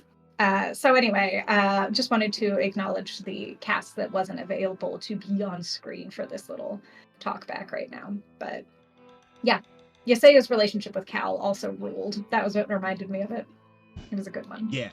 No, I'm just like on the subject of like character relations, period. I think one of the things that made, especially for me, like my character experience more meaningful was the fact that I got to sort of play foil to so many other really meaningful characters that I got to implement and put my arc apropos to some other people who had really meaningful character arcs and really meaningful choices to go through and grow through. And yeah, you mentioned like the relationship between Yesaya and Cal and the way that like they had this very mutual, like at first very almost like toxic masculine, position of like jostle for power kind of relationship, and the way that built into like a very, very supportive and sense of like needing each other in moments and being there for each other in very, very honest masculine moment that I think we don't really see too often in fiction outside of like very, very glorified and glamorized relationships. I think seeing that in a more honest way was really, really fun for me. And like, that to speak nothing of like the way that, since you're here, I'll mention, I absolutely loved any single moment we got to see Yesaya apropos Hollis and the two of them acting as this like a person growing into their like incredible position of authority and power versus someone who has been in a position of authority and power for hundreds of years, and that like that dynamic of power and the way those two interacted and the way that their relationship was like, I don't know, I loved those two, and I spent so many times post session thinking about the way those two interacted, and I wanted to give you praise while I had you here in the moment for that relationship. Absolutely.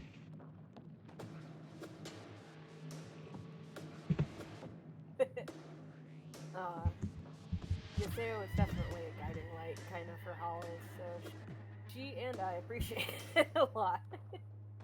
Well, I was happy to be there. It was an incredible dynamic to play through. You were wonderful in it, frankly. You too. Oh. Yeah.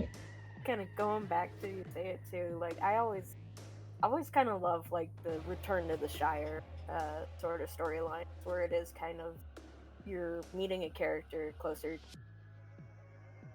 the autumn or winter of their potential lifetime storyline, or that seeing how Yesaya, even though he is an established character with the universe that we set up and everything, learned things about himself, learned or like readjusted what he himself kind of valued.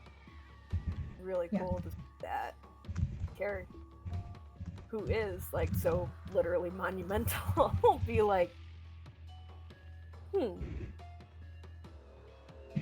Yeah. and learn and grow and have fantastic little relationships with everybody, and like, It is super good. Yeah, Yesaya did a great job reflecting and enhancing people's light. Also, Kellen, what you just said made me think more things about Yesaya, which was you mentioned like the Return to the Shire, and I was like, oh shit, you know how like Gandalf got fucking so strong like in the later elements of his like. And I'm not going to spoil the ending. You all just have to watch, including part 2, which will be coming at a to be determined time. But Yesaya's ultimate ending beat rules, and we'll address and touch on some of these things. So actually, I just got really jazzed remembering that. So yes. Jazz. I see what you did there. I got yes, Yeah, no, I guess like taking that Yesaya commentary and pushing the spotlight away from me, please, because I'll blush. But just like back over to like, I guess No, make him the blush. entirety of the cast, including our illustrious maestro, was I feel like for a campaign that only ran Bitemarks is a grand total of 11 or so episodes if you include the 2-part finale, I'm pretty sure. And for a campaign of that length, only 11 play sessions, I feel like campaign arcs and character arcs can be so very, very one-dimensional, very, very simplified, and very, very like not have much momentum to them. People don't go through those grand, large changes in personality in very, very limited episodes, and it takes a very, very unique kind of player for one to put a character to that, and a unique kind of GM to like be able to put them through that and honor that growth in a way that makes narrative sense while also doing all the other important plot beats they have to do.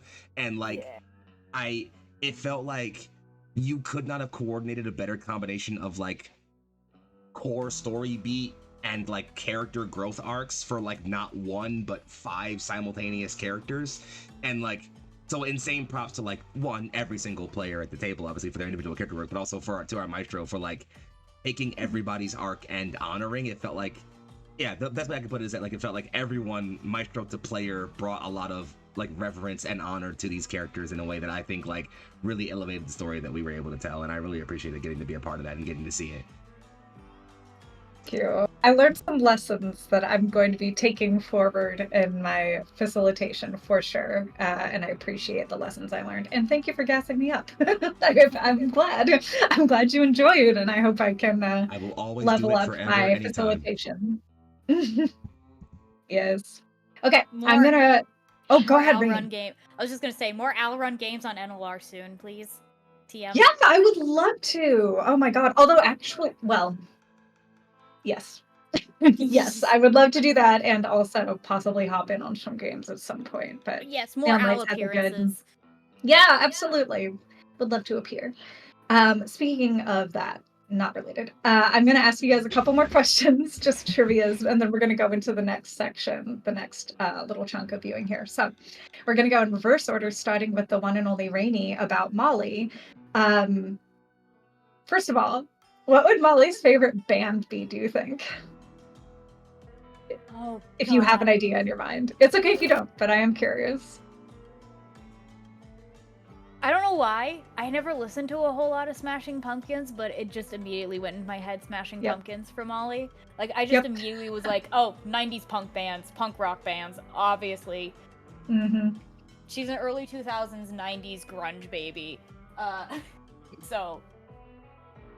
She is. And Kellen really captured that in the art as well. Yes. Actually, did a really good the job. ripped, distressed jeans. So Oh, good. Fantastic. Absolutely iconic. Oh, fabulous. Foxy. Oh my god, this is a fun. Okay, what band or maybe music genre would he like? This is funny because So- Yesaya and him in that one scene where he tried to use a phone. I love him. I love him so much.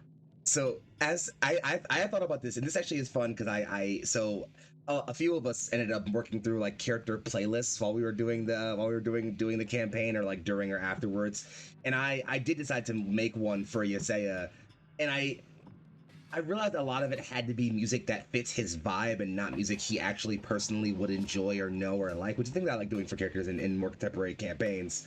But I did realize there were a couple things that caught me as like exceptions, and I think if Yesaya had an artist he was personally like really, really into, I think there's two people I can think of. Sid in the Internet is one. I think he loves Sid in the Internet because I think they have a very, very like. I think Yesaya briefly really enjoyed Hume music around like the time of like the late jazz age. He briefly became like he's like a late blues jazz like a Renaissance era. So Yeah. like, I think that music caught him a lot around then. I think Sid gives him a lot of that vibe, but in a more contemporary artist for him. So I think he like happened to be walking by someone's car someday and heard that and was like, oh, I think Molly, which group is this? Tell me their name. Like, and I think the other is, this is mostly because I'm a Philadelphian at heart, so I have to give all my characters at least a little bit of Philly. And so I think Yesaya is a really big Jill Scott fan. Good old Jilly from Philly, you know. I think he loves that like neo soul, that late '90s era kind of like neo soul, R&B vibe. Absolutely. Immaculate. What about Hollis? Question. For her personally, honestly a lot of Fleetwood Mac, Bill Withers, sort of. Called it. Kind of, yeah. Bill Withers Love is it. so much Hollis energy. Yeah. He's perfect, and I love his music. and I'm I already love Sir grooving in my Hollis, mind. and I just kind of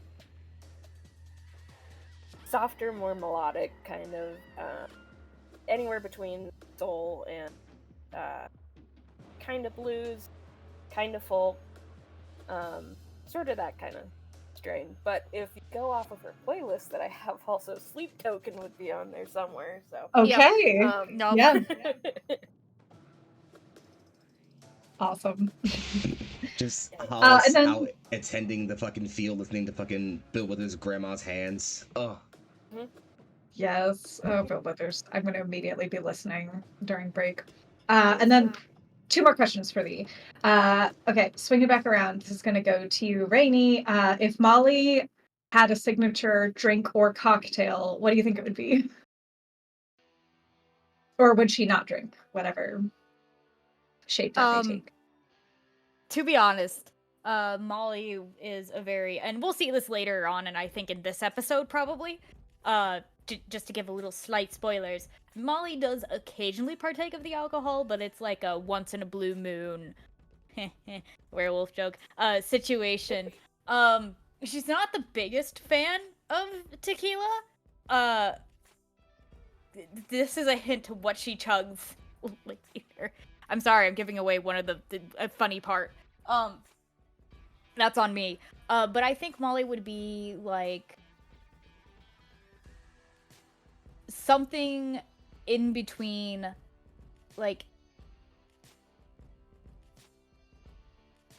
like anything like super duper fucking sweet. Like she's a very much of a sweet alcohol, like fruity alcohol person. So like any type of mixed cocktail that ends up like rotting your teeth out. I love that. For some reason, I thought you were gonna say like whiskey neat or like an old fat. Like, I'm so delighted to hear that sugary drinks would apparently be her thing. That's really cute.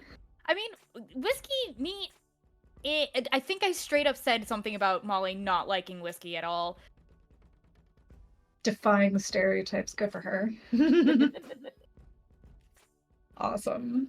Foxy, what about you, Sarah? If he had a cocktail or not?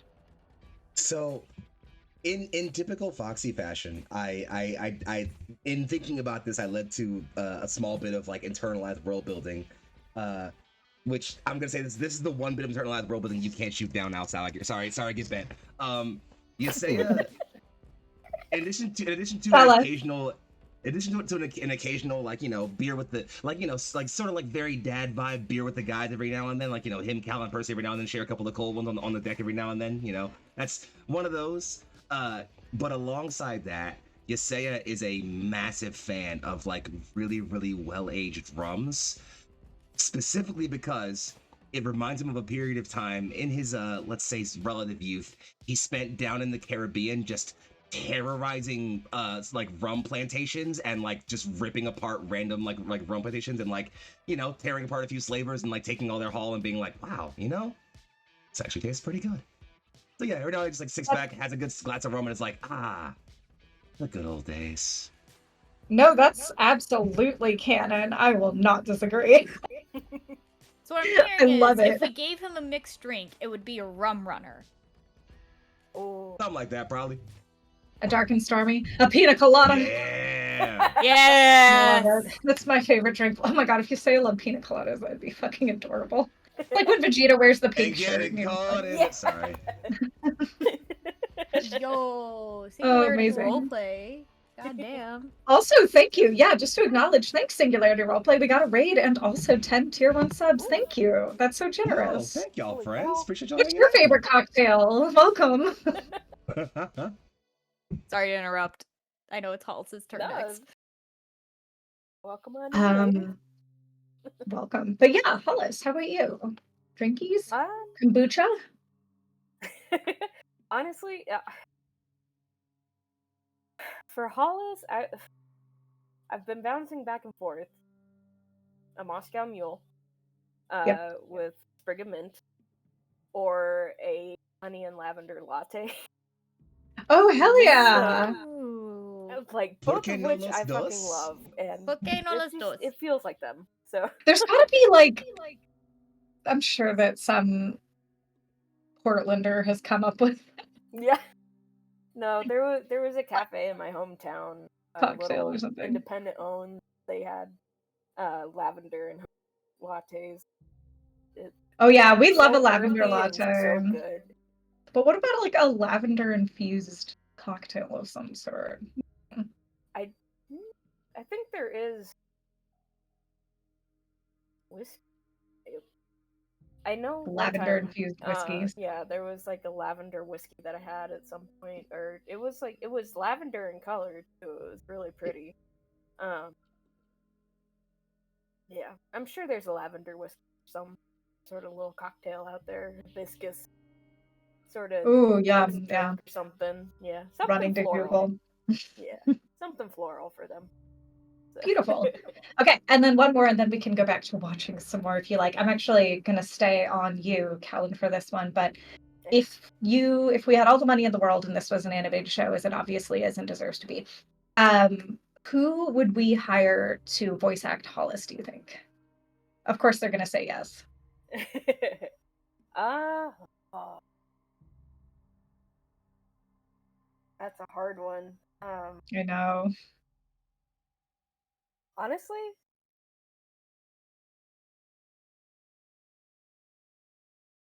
honestly, I think I gotta go with Sumali, Montana. She has such a Ooh, rich voice, and I love her voice act. yes. Beautiful. How about you, Foxy? So I went from being initially like, oh, should I have no idea for this answer to I immediately know who this answer is. Uh, I think Jaimon Honsu has the perfect timbre for Yaseya's like calm, reserved, and slower lines, and I cannot recall the last time I saw him in a romance movie, and so I think hearing him say all Yaseya's sweet nothings to Miriam would melt my small heart, and I need it, frankly. Oh yeah. Amazing. And then Rainy, what about you? Who do you think would be a good pick for Molly? I really would think eh,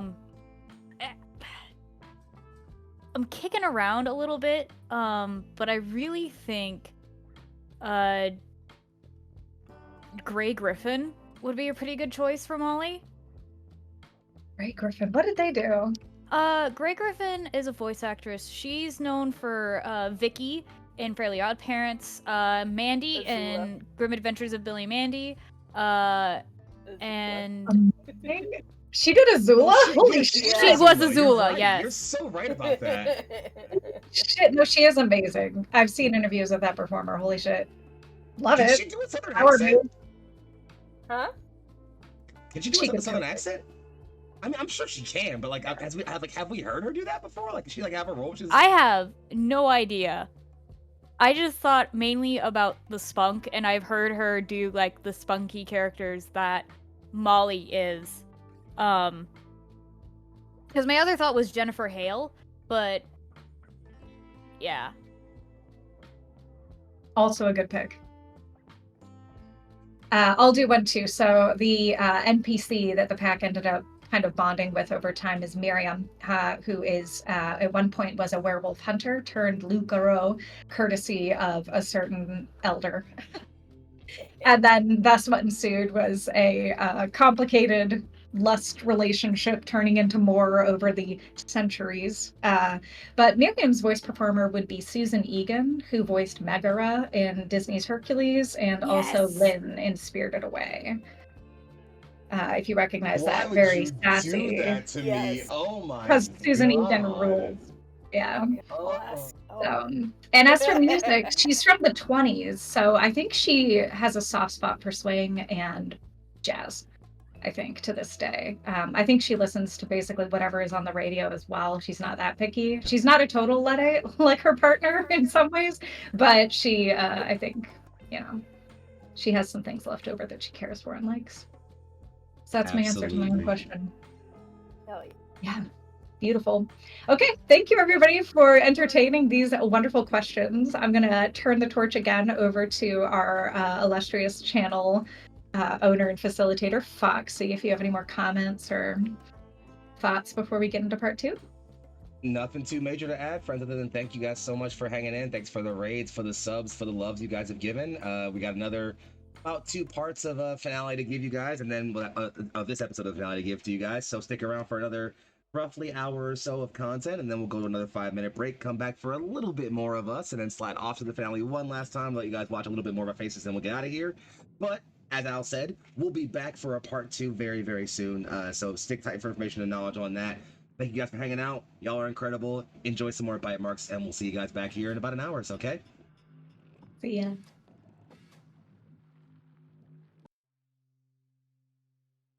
All right, everybody, welcome back to Lunar Pulse, our Bitemarks campaign. We're going to go ahead and open back up on a scene of Cal, our alpha, and Percy as you begin to pick your way up the mountainside following the scent of your packmates towards Ezra's cabin.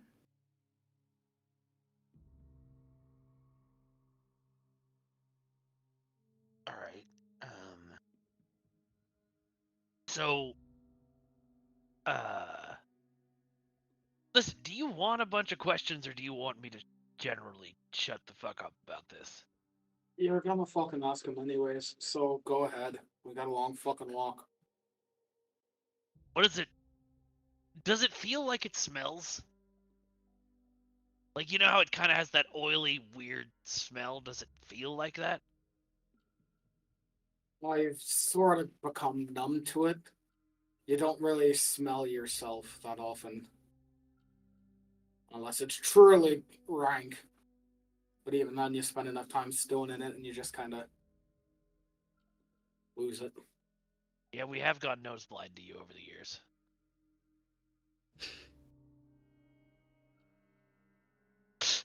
Yeah, he just nods like, yeah, sure, make your fucking jokes.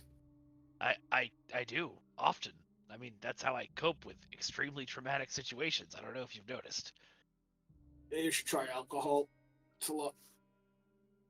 Oh, I almost have Which, more by fun, the but way, it's something. Percy, as you say that, suddenly you become aware of another symptom. Booze. You don't feel it anymore. You drank that entire 6-pack No, and it didn't even go down. you've What? taken away my one personality trait. Being an alcoholic. How could you do this? But to don't me? worry. Listen, if you get cured, you can be an alcoholic. So we'll see. That's a We'll play it slow out. You can motivation. pick one terrible fate. Modern problems require But modern solutions. that awareness. Look, Start you can doing pick be a cocaine. terrifying Yeah. xeno-wolf shifter or be an alcoholic. You can't have both. Yes. Also, that probably but that yes. probably hasn't hit him yet. It was only a 6-pack, and he's a werewolf. And also, all the adrenaline from the fight would have kicked that out. So Yeah, he probably true. hasn't realized that yet. You could We'll drink get more to the find hard out. stuff later. Yeah. So as far as he's All right, concerned, okay. alcoholism intact. All right. Not to push stereotypes, but if you can't tell by the accent. Cal, what are you most worried about for your pack? You don't know what's happened to them. You don't know what has gone on in your absence. You don't know why Percy has left. And you're not even sure if everybody else is okay. What are some of your primary concerns right now? Oh god, I think that's all gonna hit Cal right now on the walk because you're right, he left Percy in charge. And now he doesn't know he doesn't know what's going on at all since Percy is no longer there.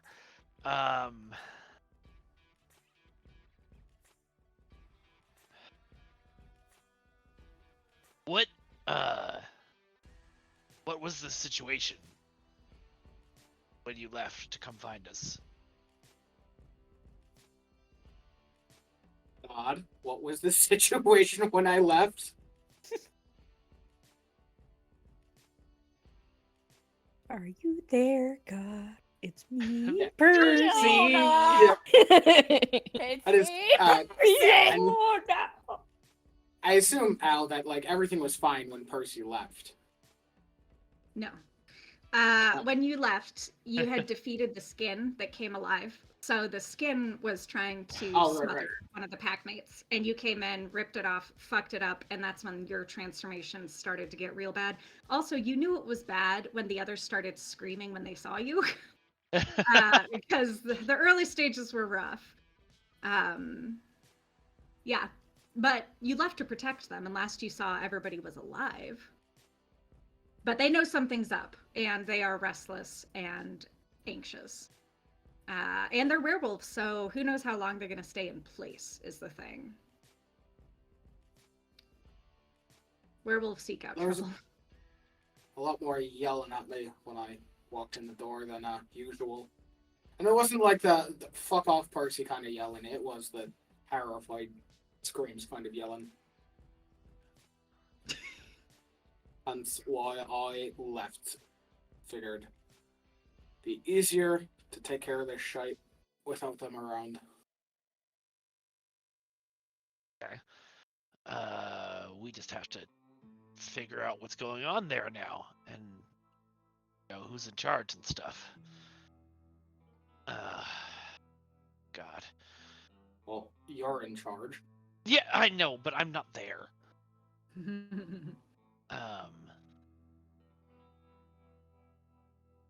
Okay, well, that sounds like a problem for God help us later. Out how to stop this first. You look pretty normal, so I wouldn't expect, any screaming when we get to camp. But I think it'll be fine.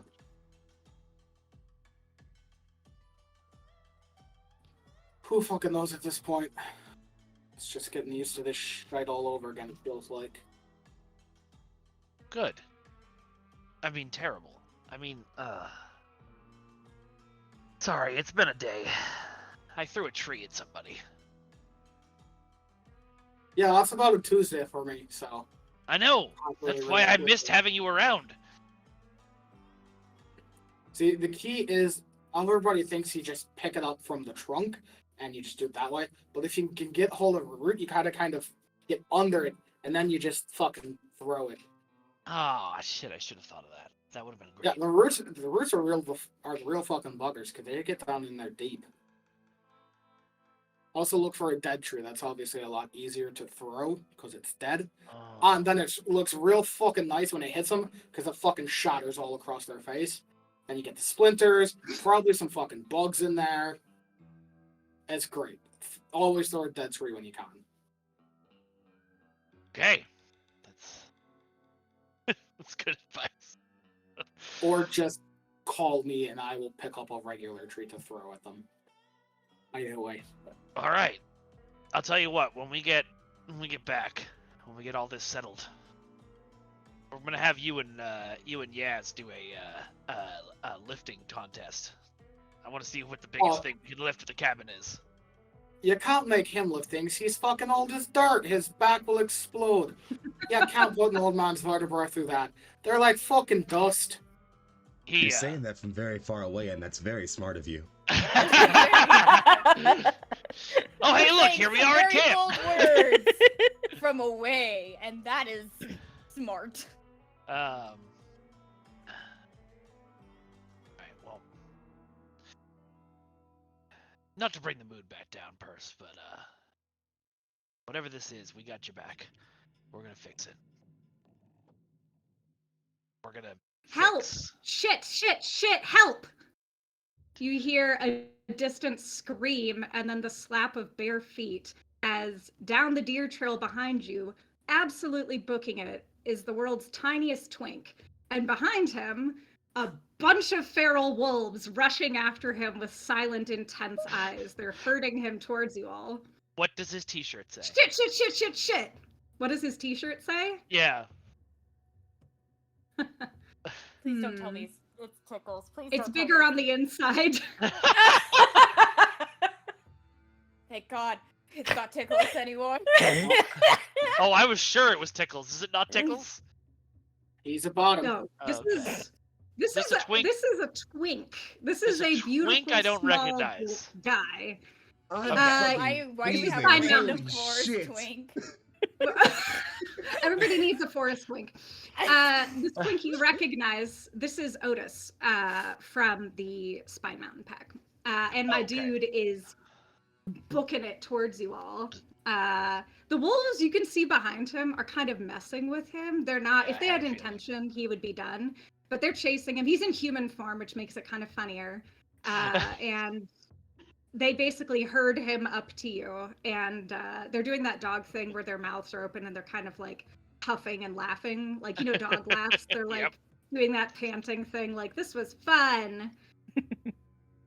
Otis leaps behind Percy for some reason, of all people, and is like, call them off. I didn't do anything wrong, I swear. God. You having trouble relating to your own kind, Otis? Always. You have no idea, Daddy. The wolves kind of are now bored by the experience, and they sort of swish their tails and start melting back into the forest. This Cal's gonna stick out his guy hand is your problem. stick out his hand for one of the wolves. She comes over and sniffs at your hand. Give her a little tentative scratch. Thank you for the help. I will appreciate it. Where did you come from? Well, she doesn't talk. Yeah, I So know. she gives you kind of a dog look, and she gives you like, she kind of bumps her head into your hand when you give her a scratch, but it's reserved. It's like a reserved bonk. That's fair. And then she follows her group back into the woods. Who knows where they came from? Who knows why they're being so active? Because although you have a good relationship with this pack, this is unusual degrees of they're intimidated by you guys, right? So usually they don't show up and physically present themselves. So, sir, is that you? Bark twice if you're from Spine Mountain. I'm gonna turn around and look at Otis and go, where the hell did you come from? I mean, I was visiting my family in the Midwest and I just came back. And honestly, stuff has gotten really weird out here. It smells like gasoline. Wolves were chasing me. They're usually not like that at all. It's a mess. Okay. How far are we from? We're not anywhere close to my pack's territory. I couldn't just send him back safely to our There's lodge. a lake in between. Yeah, I had a feeling. Okay. Shit. All right. Yes. Things have gotten extremely weird and extremely bad around here. And you're going to have to stick with us for a minute. We're walking back to listen,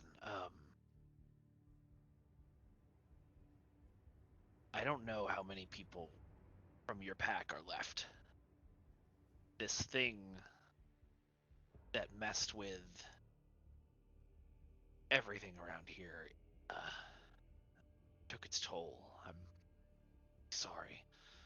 I mean, I had a feeling. I'm the Howl, so like I can sense these things. That's why I'm coming back. And he flips his hair cutely and pops his bubblegum. Anyway, can you guys come with me? Like, fill me in on what's going on? You come with us. We're going to head back to Ezra's cabin and meet up with the rest of my pack there, and then we'll see what's happening beyond that. He will come with you. Right. He informs you to call him Odie. Not. Cal is going to lean over quietly to Percy and just be like, you know, keep a scent, an eye, whatever on him, just in case it's another one of those things. Remember, we have a protocol for that. Oh, right. What was our protocol? It's show his blood. Oh, Show yeah. blood, yeah. Okay, great. Sorry, Odie, before we go any further, you're gonna need to cut yourself somewhere, preferably somewhere not useful. I got a lighter and a fork. I'm carpeting, here we come. Odie pauses when you say that and says, "You want me to cut myself? Why?" Not in a like a. That's our last resort. We need to. God damn it. It's the only way we can tell you're not one of those things.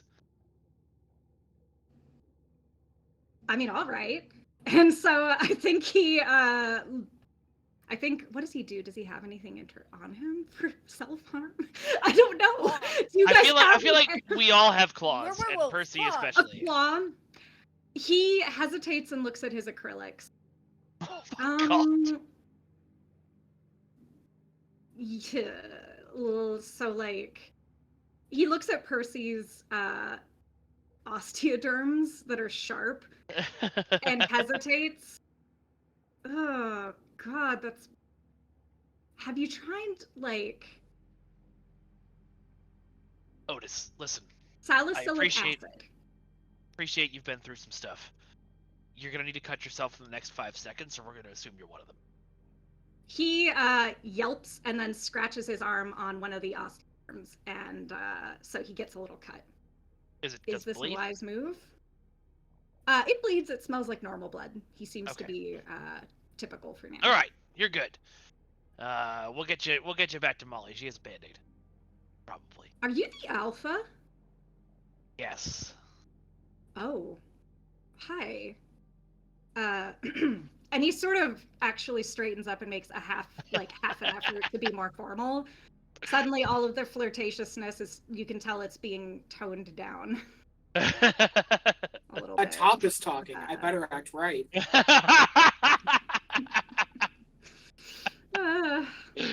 Is Cal a top? Call me a good boy. Yeah. All right. Anyway, so yes, you all can bring Odie with if you want to. All right. Yeah, we will. We don't want to leave him to die out here. Probably. You don't. He could. We could, but Cal wouldn't. Okay, so you all are able to chat if you want up the way as you're heading back, and you're able to, if you would like, fill in this howl on what is happening. He listens carefully.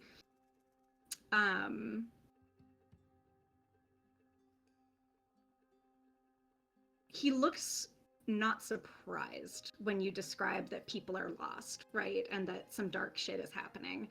Guys, stop texting in chat. I have to minimize this. Oh, Jesus. My group is filled with menaces, and they're all being horny on them. So anyway. Yeah. That's... I refuse to apologize. Oh God, you're a monster. I do apologize. I'm sorry. You're gremlins. But yes, he basically takes it in stride. He seems alarmed, but once you fill him in on things, he does take it in stride. He believes you immediately because of what he sees with Percy. Like, he's literally seeing it with his own eyes right now. And when you mention, if you choose to mention what happened at the lake, he says, yeah, that's odd. I saw the remnant of the boat when I brought mine over. I kayaked. Oh, you've got another boat. Great. Kayak. Oh, damn. Yeah. Things have felt weird for a while here, honestly.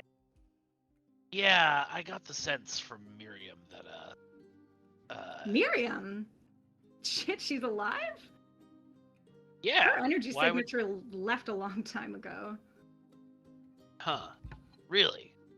What does that generally mean? It's a hell thing. Okay, can you not explain it? Because Hollis can always explain it, and the rest of us can understand. Why don't you ask Hollis then? He gives you a flirty look. You can strangle this kid right now and not say anything. I'm just saying. You can strangle him right now and we would all let it happen. I'm just saying. Or how about this? Let Molly tear him a new one. I was gonna say I was fine with this kid up until he's like flirting to try to take over my job potentially. Yeah. He's cool with everything until Odie, I'm not gonna lie. I was not. I I wasn't cool the minute I heard flips his hair cutely and pops his bubble gum. Oh boy. And acrylics? No. Let Molly at him. Let Molly at him. Honestly, he reminds me of Interesting. the poodle from Oliver and Company. I forget her name. Al has this little twinkle in their eye, and something terrible is going to happen to us in about 5 seconds. Anyway, Oh, probably. well, we'll drag Otis along back towards the camp. Yeah, you head on back. Hollis, you feel a really bright, strong energy signature sparkling towards you. It is fucking powerful. In fact, it actually makes the back of your eyeballs ache with the intensity of it. Ooh. And then you hear your alpha's voice speaking with an unfamiliar voice and a wonderfully familiar one. Percy? And running straight out the door. No, just some other arsehole. we only let specific arseholes into the group, so I think it's got to be you. Almost said something that would have ruined the rest of this game tonight. Please Ooh. stop. Uh-oh. We can only handle I'm so much holding it. gremlining. I know. But also, no half sense. Uh, I'll say it after. how? How the... what? Okay. Why don't- All right. Why don't we gather everybody up? Because I haven't heard the full story yet either. Percy can tell us all the shit that he's gone through to get here. Otis here. This is Otis Hollis. He's a howl. Howl. Yeah. Hollis, it's painful. The intensity of this particular howl is stronger than any you've ever felt before. It's insane. It feels like weight pushing down on you. It's so very vibrant. And he looks at you for a minute, and his eyes sparkle, and he kind of gives you an up nod, and a minute later the pressure softens, like he's mindful about it.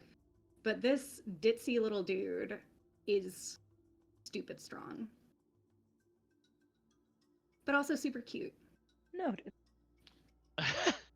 All right, we're so yeah. Let's all gather up inside the cottage. Y'all doing Miriam okay? can't move. What? Miriam can't. So probably.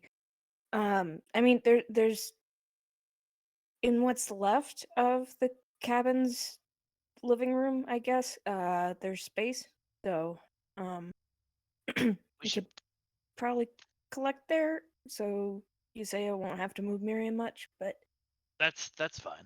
I shouldn't we get her into shelter anyway? That's not my well, job. I mean, Molly will. you say it's guys got are her, okay. so You're you okay hear in the shell Molly of the just, house. like, Fine. pipe in at a very poignant point, because I feel like they're in earshot for us werewolves to hear. I'd rather fucking not, because she's gonna pop some stitches, and I do not need to try and fight Yaz to make sure I can get them restitched. All right, sounds good. Let's just hang out here. well, No, meet in the cabin. We're not moving Miriam. Is Miriam in the cabin? she is in the Yes. cabin. Yes. I said let's all meet up at the cabin. Why did you say Miriam can't move? Let's all go to the fucking Well- cabin. Well, that's why I mentioned the living. Either way, okay, come on, just follow me, Jesus. All right. You all convene. It's you're able to sweep away some of the glass and shit on the ground and make a little path, and you're able to plop on the couches, actually, if you wish, in the kind of living room area. Yesaya will remain mostly quiet as the rest rejoin. Offer Cal kind of like a firm nod, but as Percy enters, just by all the dead gods. And the living ones, apparently. Or none of them. I mean, it is good to Certainly know there's a that. story there. Yeah. Good that it's survivable, at least.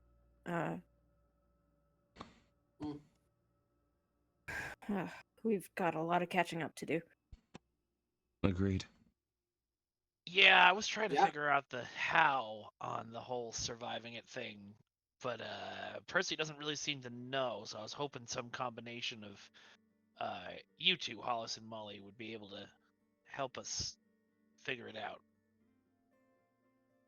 Unfortunately, with all the other Akusha fucking monks I got, a handbook of how this works wasn't one of them. You don't need one. Recount the experience, what you felt, what it changed in you. We will carry the rest. To be honest with you,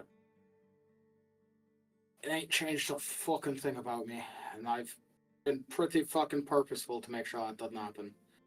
I mean, other than And like, I'm sure there's other like small facial features, probably like sharper cheekbones. Just the spikes aren't in the like aren't protruding out, but there's probably like little nubbins that can kind of poke through his shirt, and like just obviously the hair too. Basic. Other than this, yeah, I was right. I don't know what to tell you. I felt something changing. That's why I left, because I didn't want to put any of you in danger. I didn't know what was happening. I knew if it really got bad, I was pretty sure Jazz would be able to take care of me, but if I didn't have to put any of you through that, I wasn't going to. And shit just got stranger and stranger. Something, I can tell you, something is in here trying to take over. It's not too far off from when I was first bitten. Is that I who just you were kind of talking thought to that earlier? I wouldn't give it a name. There's, as I said, there's something in here, and yeah, it was trying to tempt me to give in. But you remember how you found me, Cal, right? I was probably another day or two away from giving in and going fully feral. You pulled me back from that. Despite all the mistakes I had made in that state. And you have given me a second chance at that. Molly, Hollis, Jazz. As much as I fucking hate to say it, and he looks like specifically to Jazz, because that rivalry is never going to end. But I hate to say it, but you all gave me a reason to stay Parsi. When Cal pulled me out, it's because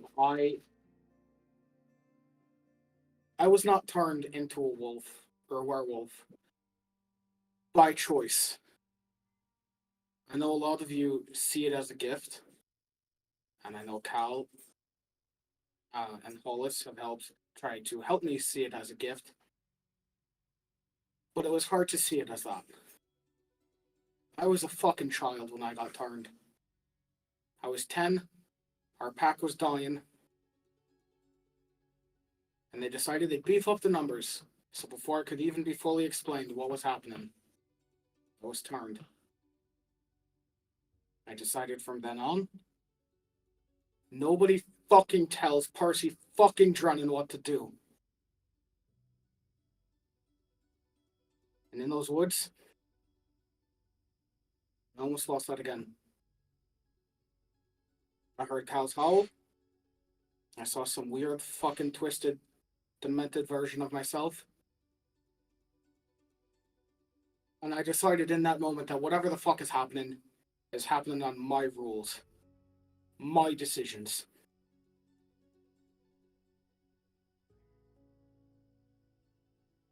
So I don't know how it's going to affect you, Cal. I don't know how it would affect any of you if you get changed, infected as well. Oh, yeah. All I can say is that through the strength of this pack, that's the only reason I pulled through. And it'll probably be the reason why we can get Cal through this. And if I have to find a way to reach inside your fucking soul, Cal, and pull it out, I will for this pack. Have anybody else beating my soul up? Glad you're back. And yeah, what Percy is referring to, and Cal pointed the scabs on his arm. One of the knots took a chunk out of me. He said it took him a couple of days before it started to really affect him, so hopefully I can at least get us through this. Or we have to go on a spirit quest or whatever. So, quick note, Percy just did the most gorgeous spill that ever spilled, so you got +1 to your pack pool for that. Excellent backstory, lore drop. Fuck yeah. I was getting a little bit too into it there for a second. Oh, I felt Not the bad. edges. That was The funny thing beautiful. is- so good. The funny Sweet thing boy. is, Molly agrees with Percy on not seeing it as a gift because shared trauma. Woo! That was another thing I wanted to ask, but I also couldn't find an organic point, so feel That's free to fine. redirect me. But I did want to check in. I wanted to get Molly's feeling about this, and also Percy's a little bit when he's ready, if he, between the two of you, because there's been a little bit of, we established there was a little bit of something there, so I was like, I wonder if this is a time for the audience to see a little bit of how they're feeling. I mean, Molly's, I guess throughout this whole entire thing, Molly's just been watching very eerily quiet for Molly. Like, stock still clutching the probably now open block in her hand. Because she was fiddling with that when they started talking. And her attention is on Percy. You opened the locket? She's trying to get around to it, so if it hasn't popped open yet, I feel like there's a very cinematic moment of the minute Percy says, ends that entire spill, there's just in some of the silence, there's just that little... It opens, and you kind of click it open ambiently, and it swings open. There doesn't seem to be anything inside at first glance, but when you look closer, there's an engraving of some numbers.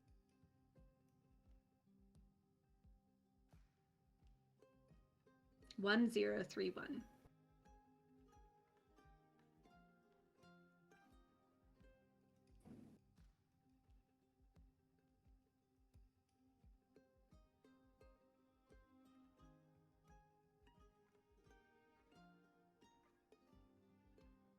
October.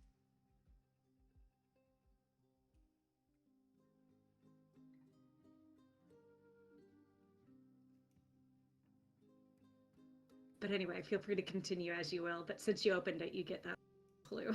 Well, that's perfect. Beautiful. I don't know where else to continue with this, I guess. You said you wanted to... Yeah, just if Molly has any thoughts on seeing Percy again and noticing the changes in him, and how does she feel seeing him again? And looking more sober than usual, or maybe that's just the adrenaline. Who knows? Yeah, actually, the way, and Percy could easily see it through, is just, not only is, Molly,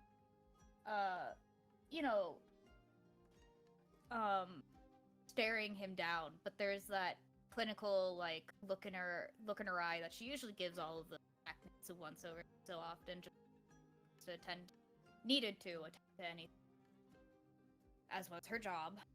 But there's also this mixture of belief, relief, and hesitation on her end, or about his appearance.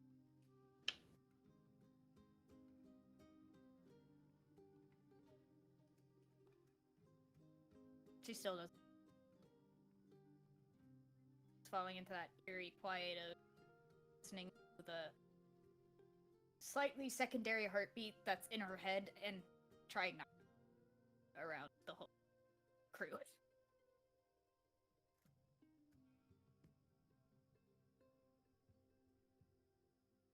Well, I mean, still don't see this as fully a gift.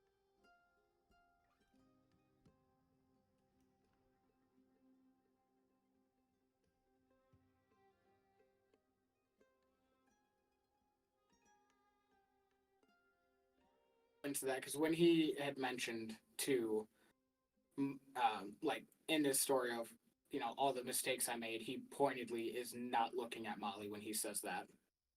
Mm. But when she clocks that, Molly does clock. Probably a conversation he's not going to bring up now, given the more pressing matters at hand.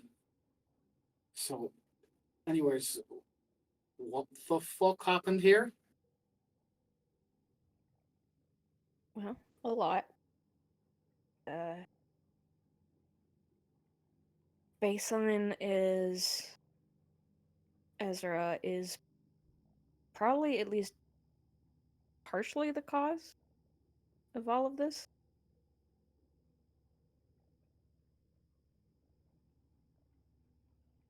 Or at least part of the catalyst.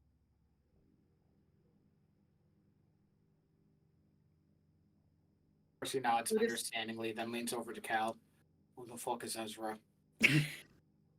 Yeah, Perfect timing for that. So Odie has been politely quiet and very much kind of like sitting in the back, although he's peering curiously at Miriam, where she's halfway invisible in Yesaya's arms. And when you say, "Who the fuck is that?" he says, "Our asshole of an alpha. Complete creep on so many levels." And there's actually a moment of disgust that suggests that maybe there was a personal level of discomfort with Ezra. With this Seems particular be seems common pretty common. feeling. Yeah. Doesn't sound like a...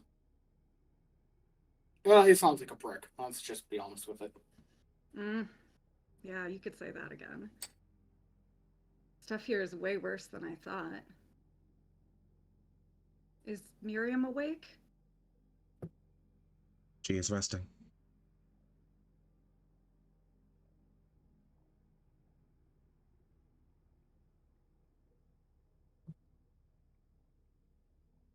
He looks thoughtful.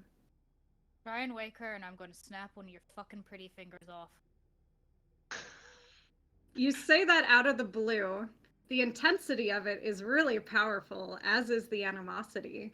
And when you say that, his eyebrows, and he sort of looks around behind him, exaggerated. Who, me? Hello to you too. And he introduces himself to everybody who hasn't already met him. Welcome to my PAX territory. And thanks for saving Miriam, as I assume you did. And he kind of gives a respectful look to Yesaya, because he recognizes you. He knows you. It's still a how. Yesaya will return it. It's muted, but still a nod of respect.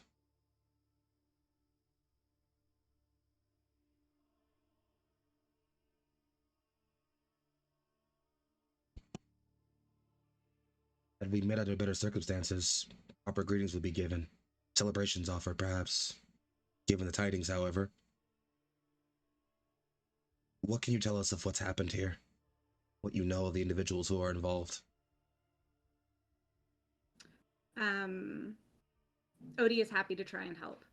From his perspective, Ezra was getting pushier and pushier on so many levels. Ezra has never been a laid back leader in any capacity. Way too intense, taking everything in bad faith. He took it really personally and was a very controlling alpha by Odie's account. And he expresses. Do you all open up a bit and tell him what you know, or are you having him you're asking him to share first? I think we're letting him monologue. Letting him go first. Okay. Okay, so stuff he would offer because he would think to offer. I think Hollis would. Sorry. Oh, go ahead. I think Hollis would captures her off. Hollis would try to provide some guiding questions if there's a pause or anything. So. Oh, sure. Yeah. What do you want to know?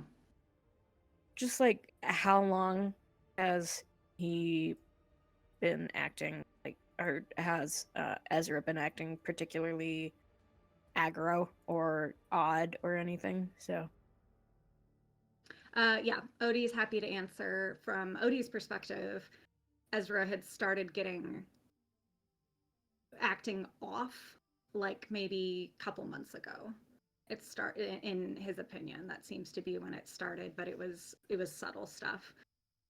Apparently, Ezra had them start doing a lot more pack traditions and rituals. Like Spine Mountain used to be really light on the rituals and stuff that every pack has, but Ezra wanted to do increasingly strict traditions and elements of pack culture. Like they all had to eat the exact same meal at the exact same time, and they had to recite a little anthem that he came up with, almost like a prayer before each of those. And they had a curfew, and he was apparently like slowly implementing these kind of draconian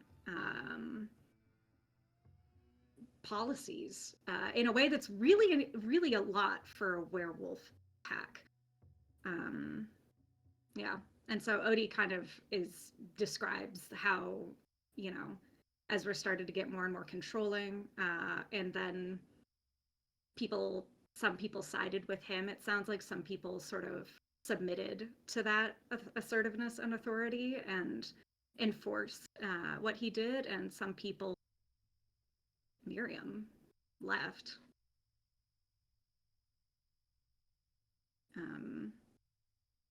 Yeah, and then Odie says he went out. He left briefly and had come back because he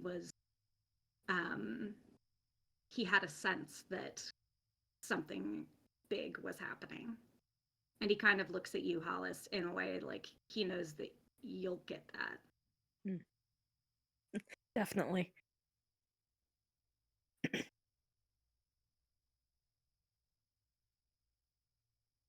Well,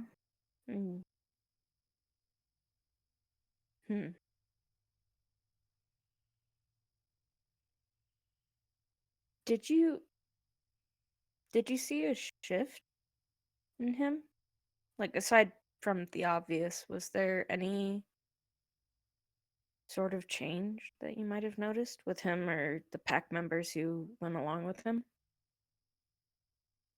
I mean, Mateo got more intense. They also, I think, started sleeping together. What else? I mean, it's just like being around him makes you anxious. It just makes you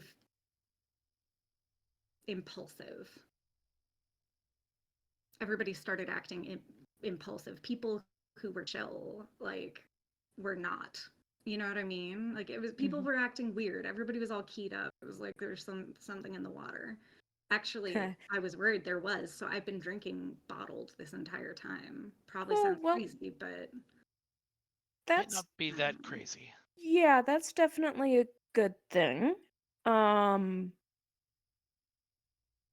We did come across one of these kind of creatures in the lake.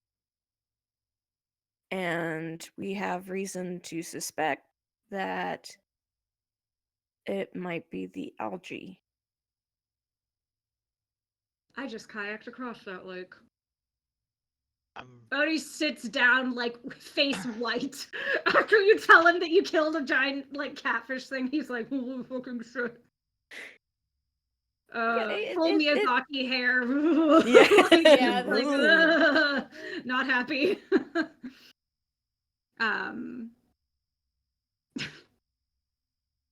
Well, I'm glad all of you survived. Greenforest Pack is tough as nails. I wish I could say the same for Spine Mountain, but it's weird out here. In your pack's defense, we had a lot of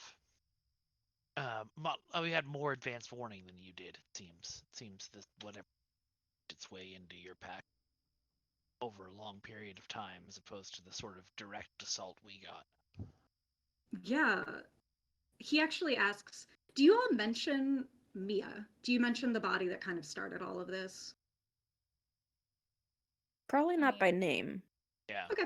No, but all right then. In that case, yeah.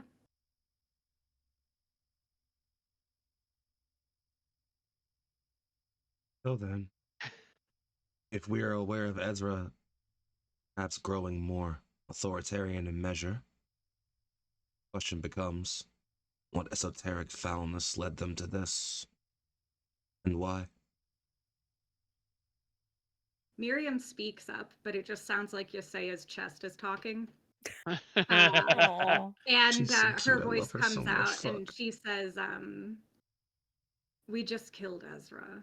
The threat's over. He was that thing. And her arm sort of gestures vaguely at the sludge that is left where the Hydra Xenowolf once was.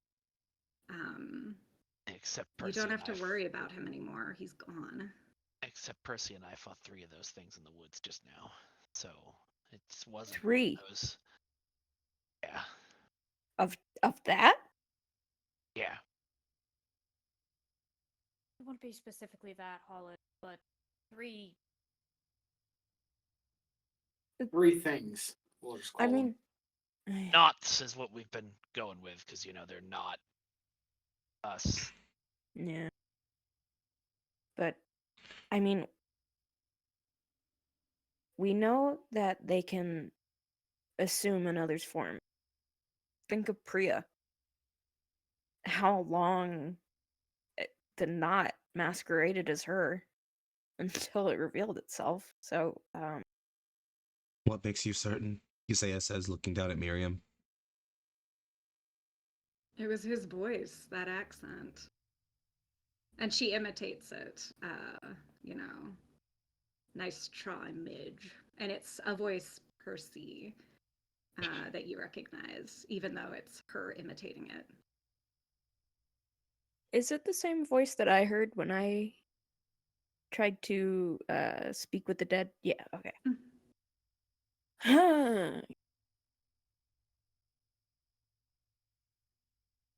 Well, Percy just holds that thought for a second, trying to figure out what the fuck that means.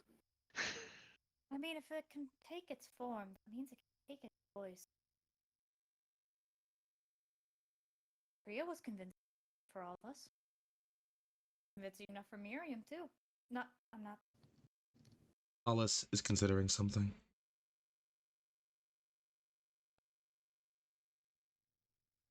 there's one way to find out. I agree. Are you're gonna talk to him? Don't tell me you're gonna eat it. No. There's one way to find out.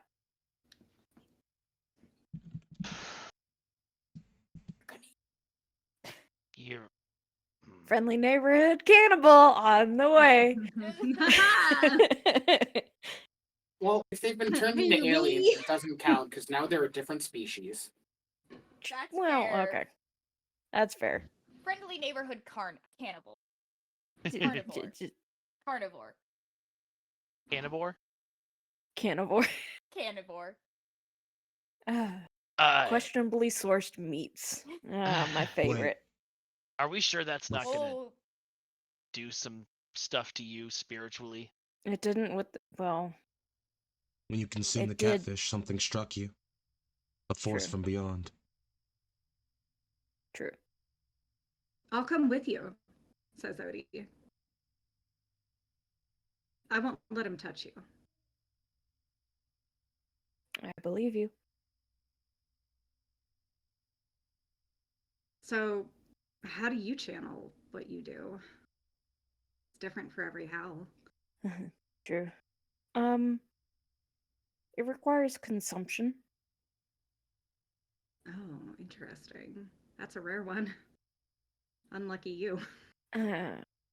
Well, yeah, I get that feeling a lot more now. You're right.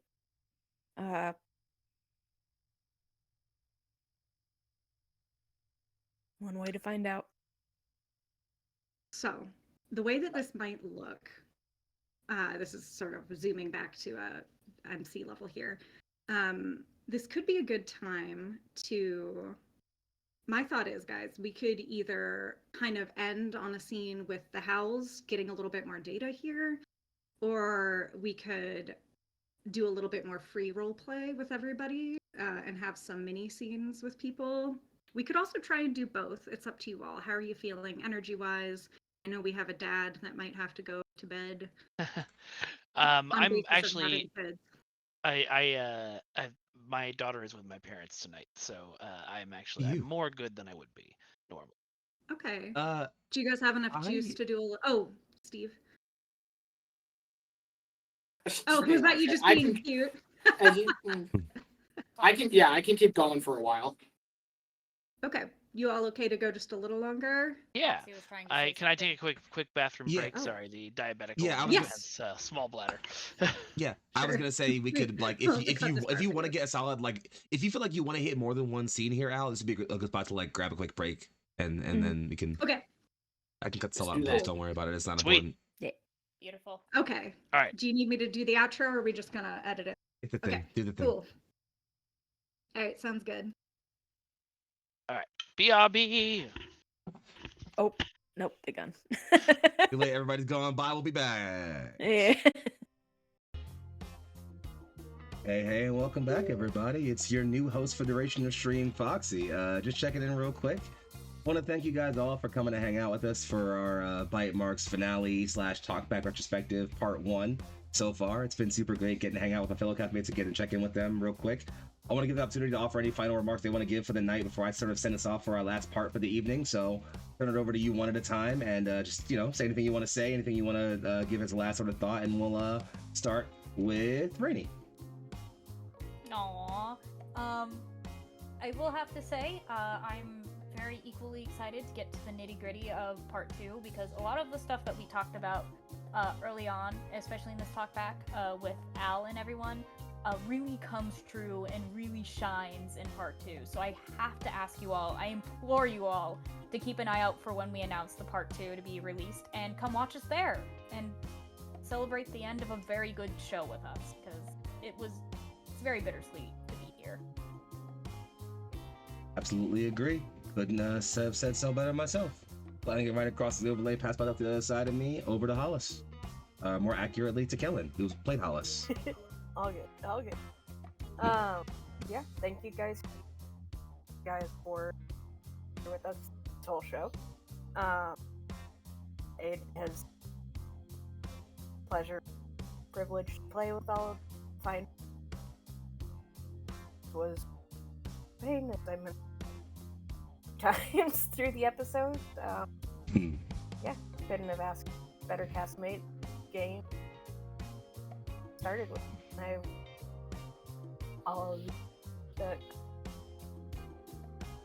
Oh, I think you broke up a little bit right at the end there. I'm so sorry. Just I appreciate all of y'all. I am so glad that we got this chance to share story and create.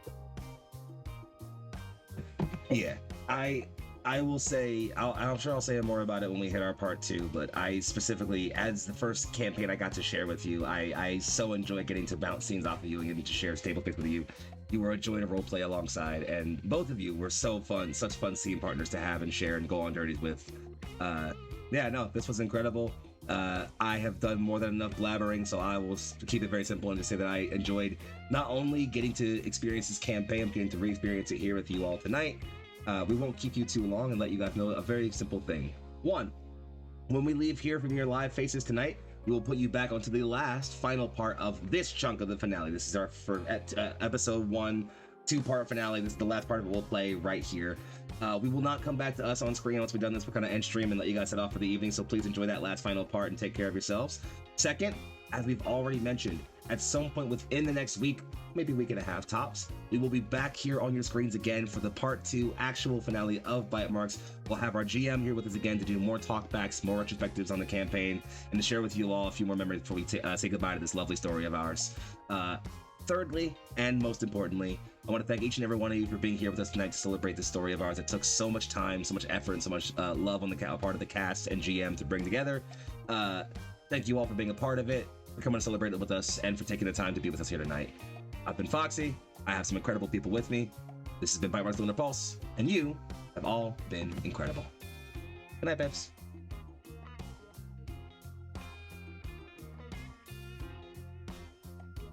Welcome back, everyone. We open back up in the scene we left off on here, with the group slowly dispersing and taking a moment to breathe. It's early in the morning, late at night, around the witching at 3 a.m. And before the Howls can move off to go do what they're going to do, Percy stops Hollis. I know you got to do your thing here, or whatever that is. But if Miriam is to be believed, not saying I don't, she just lost a lot of blood, but whatever voice she was copying, that's the voice I heard trying to take over. So I think there's a lot fucking more to this than we thought. It might be some sort of B situation, whatever the fuck they do with their hive brain filth. Right. Well, I had a feeling. Be something like that. I heard his voice too when I tried before with catfish thing that we bought. So much appreciated. We can talk about the catfish thing later because I missed that. It was another monster thing that was definitely involved with this. So yeah, long story short. Well,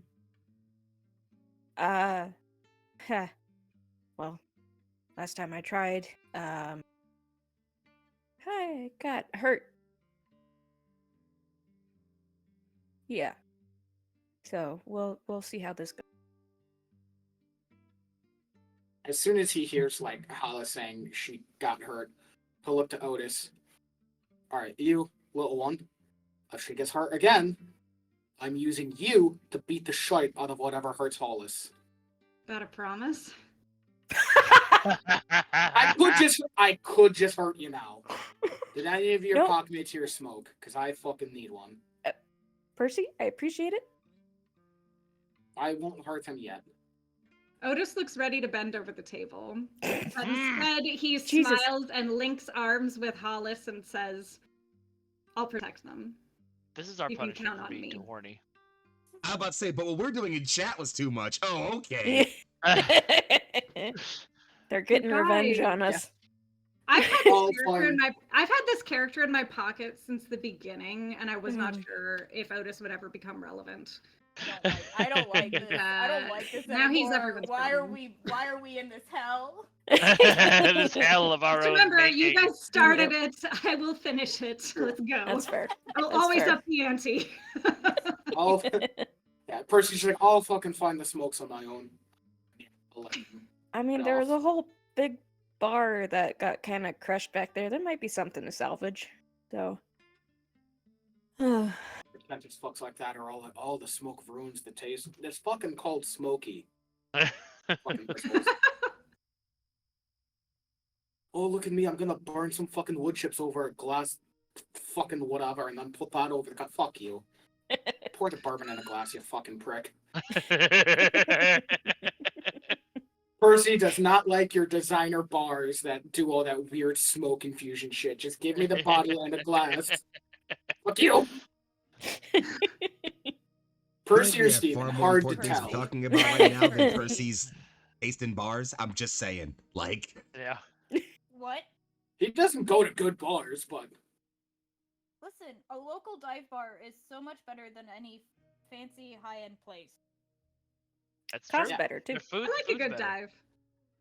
I went to this is irrelevant anecdote, but here we go. I went to a whiskey bar downtown those. with some higher end whiskeys and stuff on a date, and I had gotten one of the exact things. I'm laughing, Steve, because I totally know exactly what Percy is like. Fuck you about. I ordered one that was described itself as smoky. I was like, great. It was a cocktail though. And so a whiskey cocktail. I got it. It looked cool. It had smoke coming out of it. One of my toxic traits is that I don't care about temperature. Like, I love boiling hot shit. I will just turn my mouth to glass eating hot stuff without stopping. So I was like, this is probably fine. So I was going to just take a sip. I assumed that the fire part of it was like just smoke at that point, and I was just going to like Oh, was no. fine. It was on Ow. fire. And I thank God my partner went, whoa. But here's the Bless thing. your partner. It wasn't like a Bless your it wasn't it wasn't like a normal little flame. It was like a chunk of wood. Like a wood Oh my was god. Oh. pulled out of it with like a full like They torch put that in small the on the end. actual. They put it in the actual drink. The Gross. fuck? The drink was delicious, but it was just like I literally was like, well, there goes my hair and my eyebrows. It could be so bad because that stupid wood thing would have like fallen on.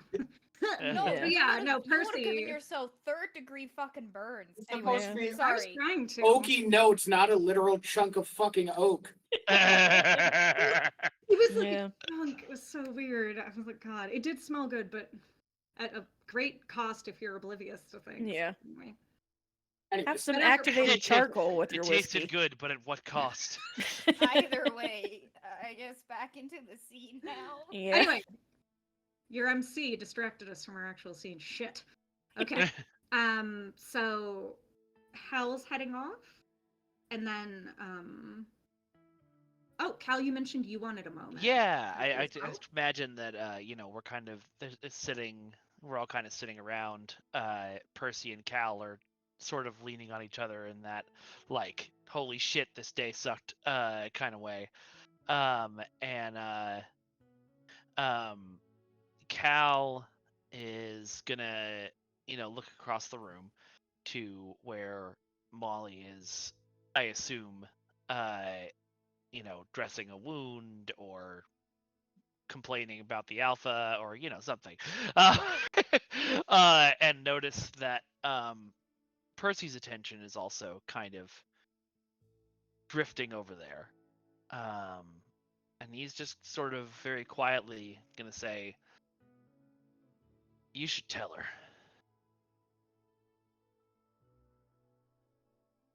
Can't promise there won't be shards of glass in it. What? He just seems to like ignore the question as he's rummaging through the bar looking for both drinks and smokes. Percy. I asked you a fucking question. Whiskey neat? Because that's all I'm pouring. That's all I know how to pour. Sure, yeah. Whiskey. Did you hear what I said? Well, you're out of fucking luck because all the bottles are put back here. Which is kind of a shite situation. Percy? Yeah, I fucking heard you. I know. You should tell her. She deserves to know, and it shouldn't come from me. You really think now is the fucking time to have that conversation? I really think that you two, before all of this shit happened, things seemed to be going pretty well with you two. And I think we could all fucking die tomorrow. You should tell her. Well, no fucking idea what you mean by things were going well before all this. Really? You didn't notice? Sorry, I'll say that quieter. You didn't notice? You only have one eye. Makes things kind of hard to notice.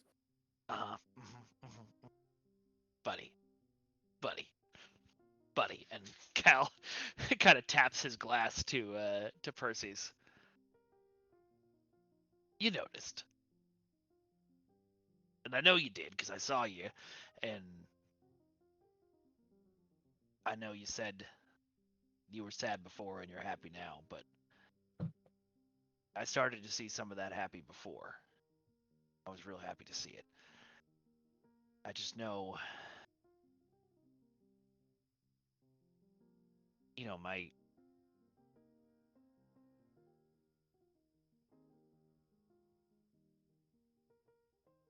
mate and I, we had this thing. We said that we could have little secrets, you know, like we could have Christmas present secrets, or you know, sometimes he would surprise me with trips and things like that. You know, we'd just get in the car and start driving, and he wouldn't tell me where we were going. But the rule was we couldn't have big secrets. We couldn't have the kind of thing that comes out one day and you know.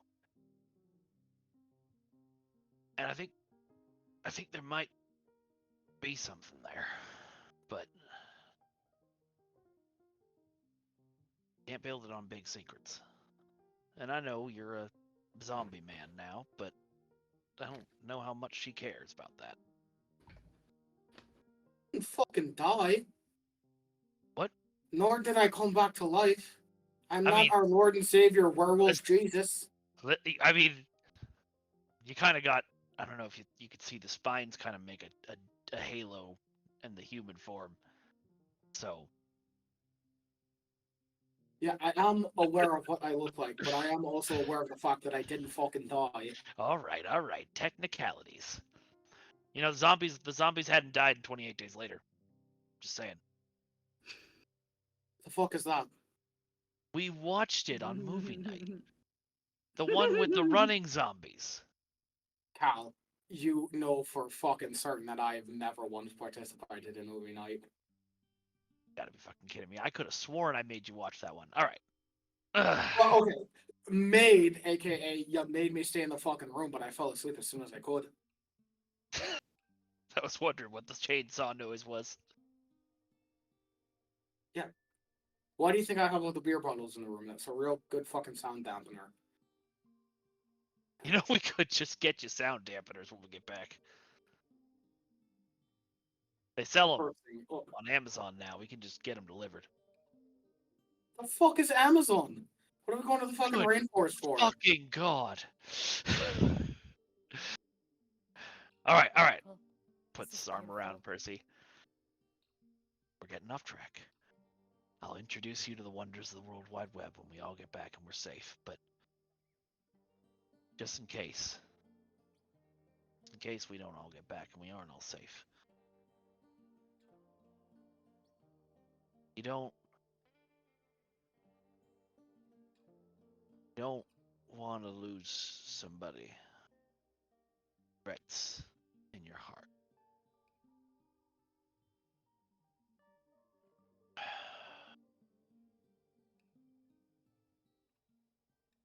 It makes the losing harder. So, just in case.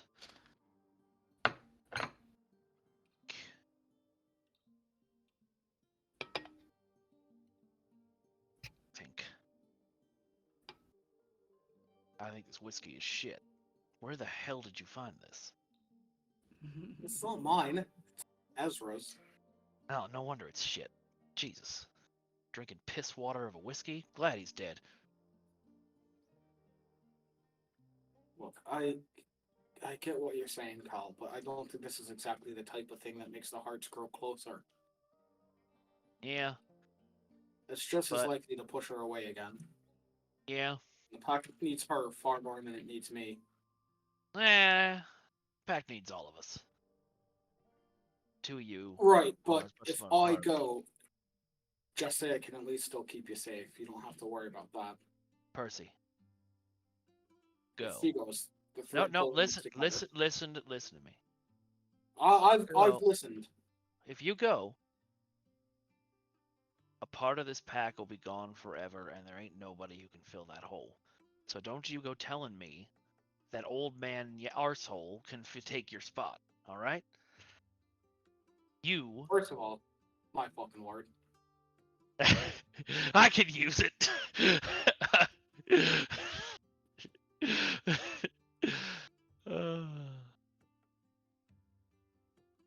I love you, man.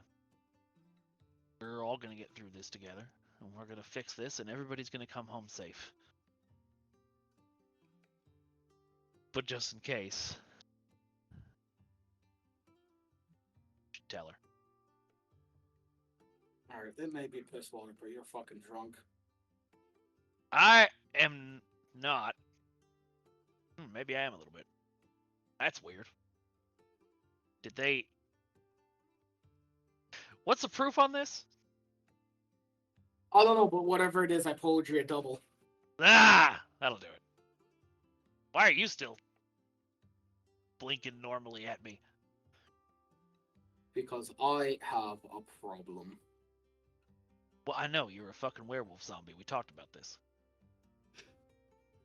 No, Cal, it's called alcoholism. You have jokes, I have drink. Buddy, if you have a problem, we can get you to a meeting. I'm sure there's werewolf meetings. Meetings are for quitters. Oh, good lord. Alright, that's not a fight that I'm having tonight. To, figuring this shit out, to everybody coming home safe, and to your hairy ass realizing that you're just as important to us as everybody else.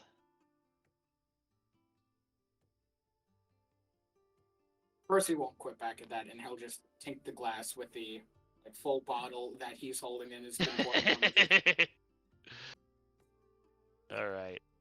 And then I think we talk about other shit as the scene fades on.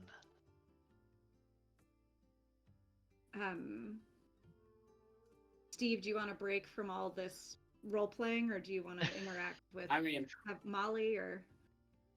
I'm in it now, Cotton. Okay. I mean, Yeah. I Like, know I don't want to Yaz hog the wanted time. I mean, No. Yaz wanted to have a scene. Mm-mm, Also, we mm-mm, haven't had you back in Go. ages. Go. This is great. Go. Have fun. I'm being sad right now. Go have fun. No. Didn't you want a scene with Cal? Or with, not Cal, Percy? Yeah, but it was basically just that exact thing that just happened. So like, Oh, it's fine. I'm Go sorry. ahead. I'm sorry, I stole your thunder. No, it's great. You're the dad. It's supposed to happen that way. Don't worry about it. It would have been a lot more awkward if Yaz was trying to give relationship advice while holding Miri. So there's this moment where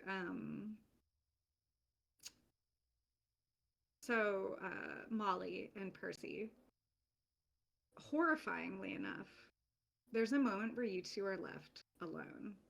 Isaiah has taken Miriam out to sit on the porch upon her request. And Cal is making meaningful What is dad Cal eyes. Cal sees that opportunity presents itself, makes meaningful dad eyes at Percy, and goes, "I'm gonna go for a walk, just a bit around the cabin." All right, you make yourself scared. Yep. And that leaves Cal, you're drunk. Molly. Calvin, you're drunk. Don't fucking trip on a log. We still need your head into. I am not bandaging a busted open head. Enough fucking bandaging and enough blood tonight.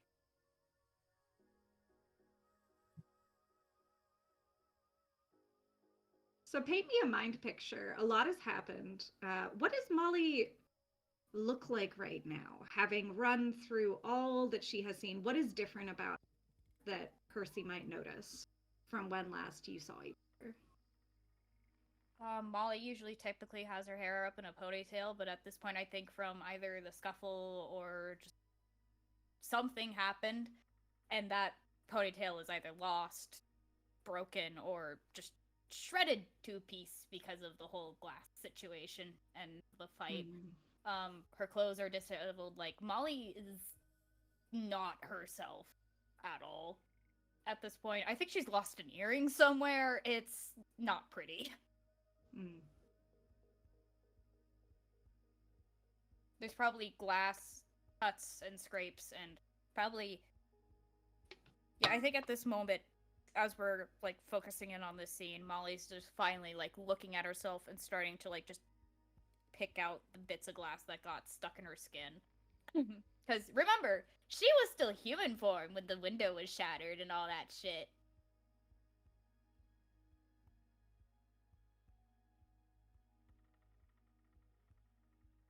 God, only fucking thing useful is actually healing.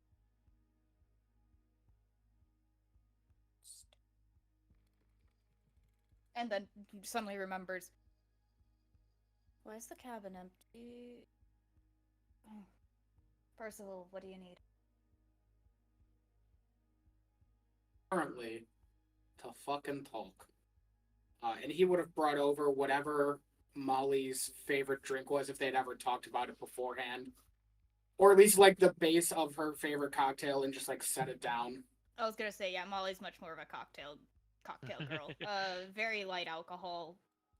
You know, doesn't drink a whole Like lot. he doesn't know how to make any cocktail, so you just get like a bottle of tequila in front of you, and that's it. Nailed it. Just taking a shot in the dark. I don't do that. Last time I tried it, there was this whole thing about the worm in the cup, and just never again. Yeah, well, you say that now. You might just want to keep that close on hand.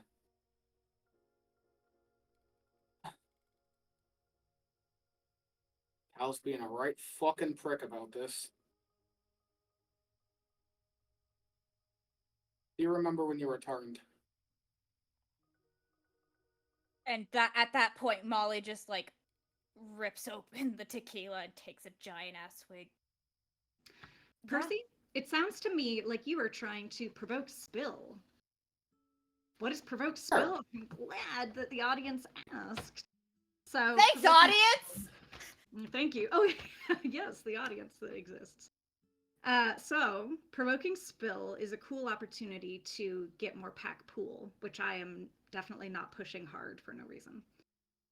So when you do something like corner someone who's clearly looking for any excuse to be distracted, Cal, don't trip. Oh shit, what do you need, Percival? I'm sorry, Molly is doing the classic I don't want to talk about. I don't want to talk about it at all. I don't want to talk about what happened. I can hear heartbeats. I don't want it to just leave me alone. Nobody need anything from me for like 5 minutes, please, while I pick glass out of my skin. But Percy needs something from you. I know. Let's see what it ends up looking like.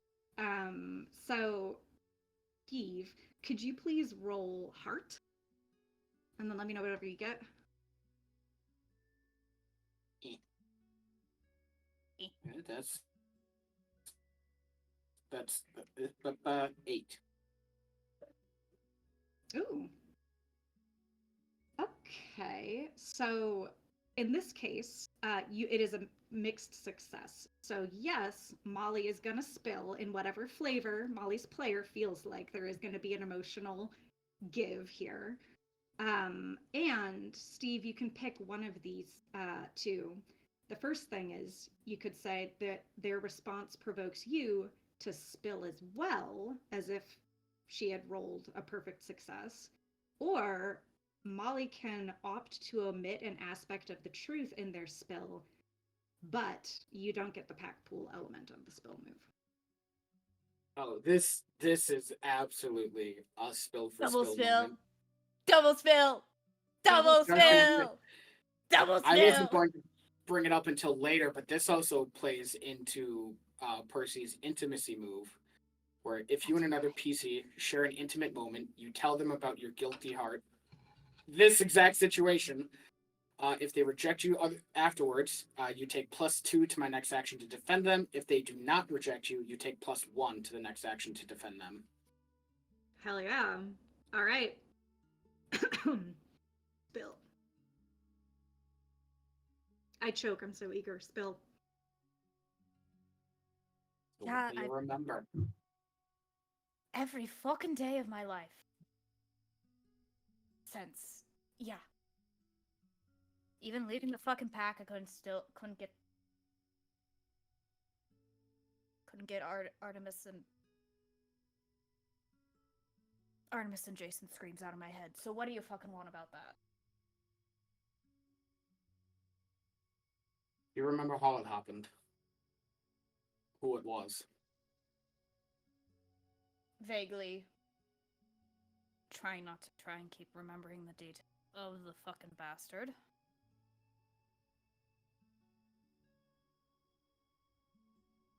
Understandable. Earlier tonight, I told you all that I was probably a day or two from going feral. And that Cal pulled me out of that. Well, I didn't say that in front of everybody, because it didn't feel right then. And my hand has been kind of fucking forced. And he just kind of glances out the door where Cal left. I wasn't the only one Cal found that night. You were the one I attacked. I turned you. And you just see Molly just like narrow her eyes. I would ask if you're trying to pull my leg, but if you're already cursing up a storm at Cal, that means it's true.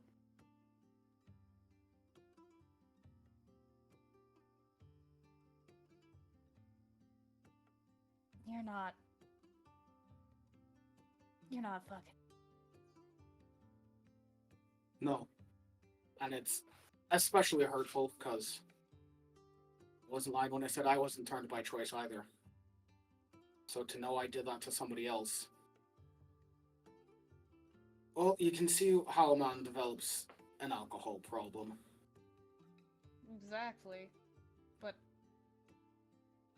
so why take me in?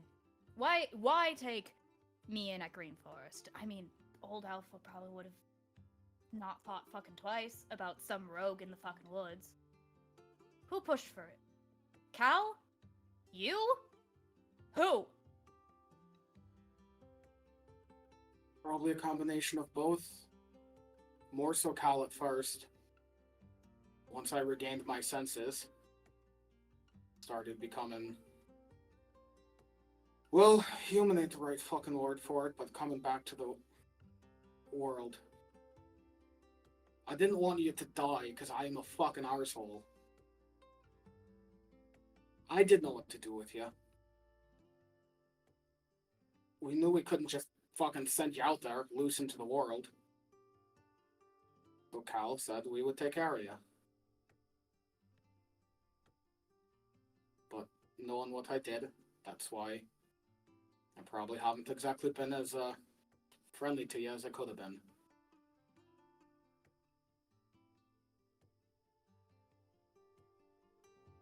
That's fucking fantastic.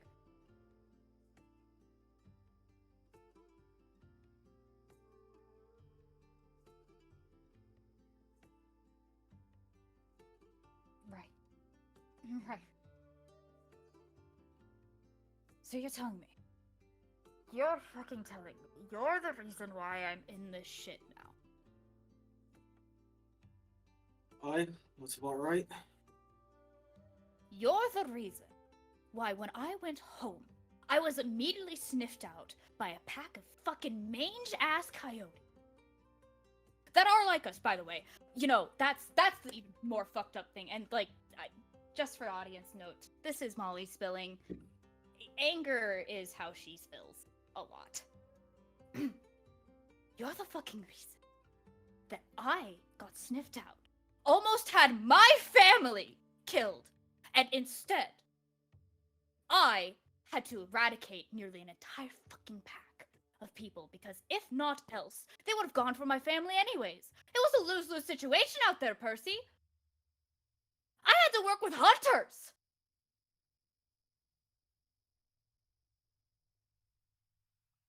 Yeah, I have no defense for myself. It is my fault.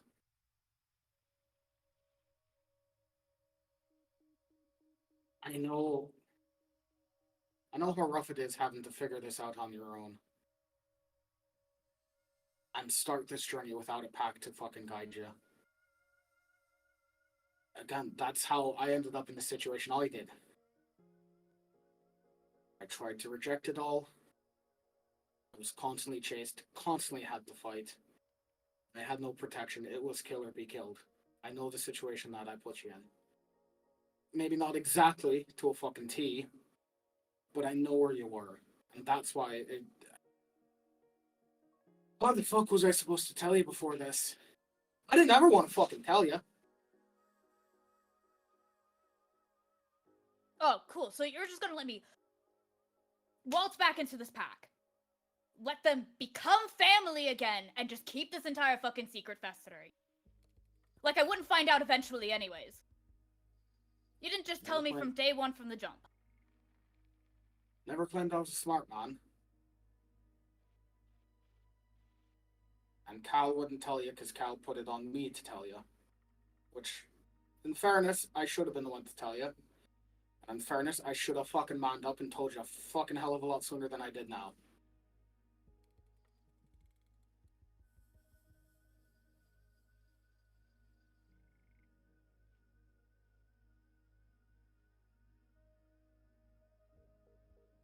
Fuck you, I still can't be mad at you. I love you too much. Percy just looks very confused.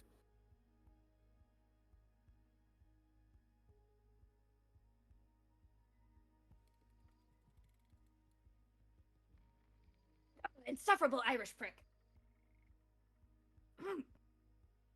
Did you hear the words out of my mouth, or do I need to run them again? Yeah, no, hold on. Nope, not concussed. I almost fucked up my Bluetooth headset for a second. Oh, I'm sorry. That's my fault that I hit it, like, he's just checking, like, nope, not concussed. I love you, too?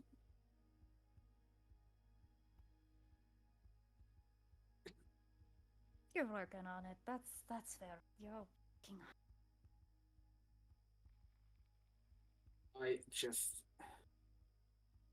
Most of the time, because of my nature, I don't hear those words.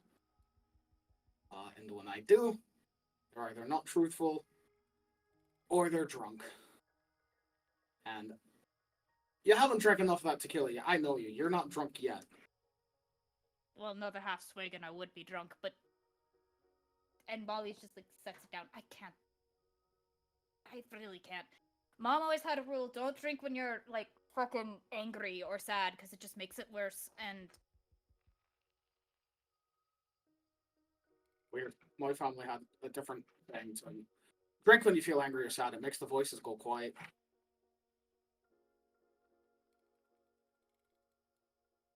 No, see, we were told to just live with the voices, but that's just because we grew up. Farm, yelling at cows, yelling at the fucking herding dog that's trying to herd instead of the sheep. It's training was a tough. We are off topic. We are so off topic. You know, there was a reason why I turned down Rip, and the reason I gave them was half-assed. Because of you. Fucking goddamn asshole.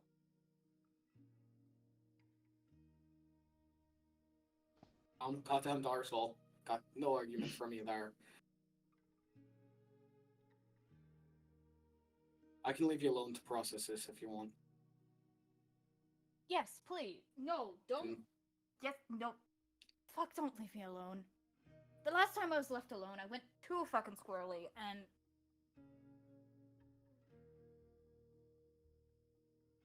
Hug. Sure.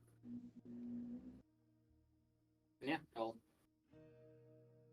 And, like, Molly, like, the minute, like, Percy gives Molly a hug, she's already, like, squeezing him tight, like, enough to crack rib cage, because, you know, werewolf forgets strength, but, you know, also other werewolves, so, like, Super werewolf. She did not know about the spiky bits, and she can't tell if it's that or if it's the glass again that she missed. Phrasing. I think, phrasing. in, like, human form. Phrasing. Never. Phrasing. Never. Just, fuck. Never. Never. Holy shit. We're gonna break Foxy one of these Never. days. How dare you tell me phrasing, sir, when you have said some wild ass shit the minute Miriam was brought on screen? Did all that on purpose. I said that on purpose too. Fuck you. Oh god, it's good to be back. Does that seem like a good place to end that particular scene? Do you guys want to keep playing it Think out? so. Or...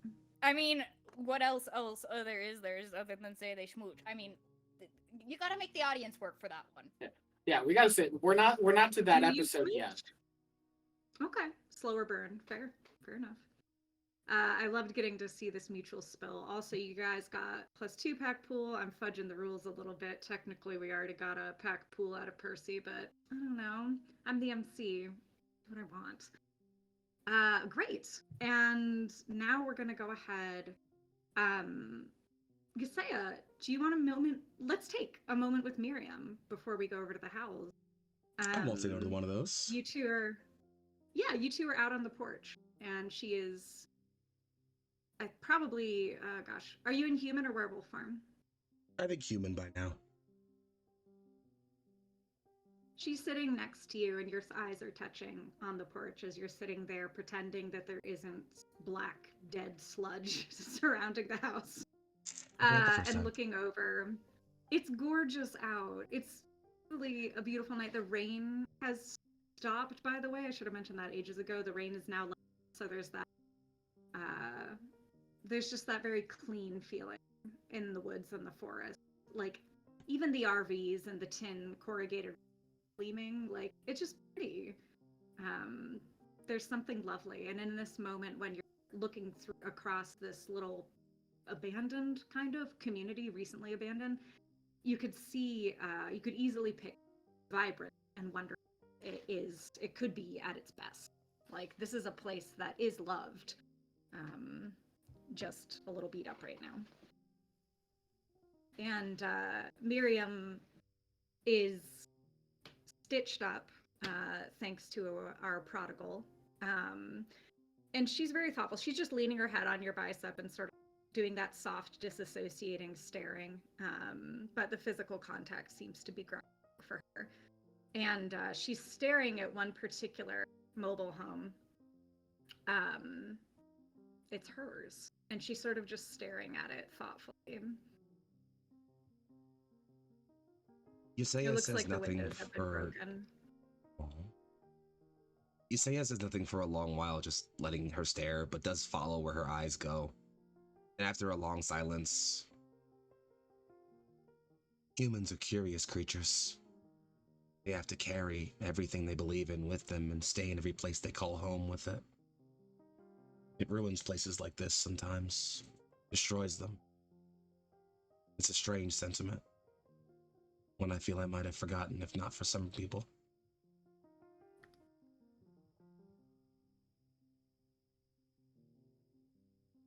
You can feel her listening. She's very attentive, but quiet. Are you breathing? Okay. Breathing? She huffs, not really a laugh, but like a little wheeze, kind of an exhale, and says, "Yes, I'm doing okay. That pup is smart as a whip." She's resourceful, if nothing else. She's got potential. It's a smart one I see right it. there. There's the making of something great in her. There is And something many of great in them. her. If she wasn't a werewolf, I would have trained her to be a hunter. Being your second coming already. It's a shame. I don't think young Percival handles blades as well as I do.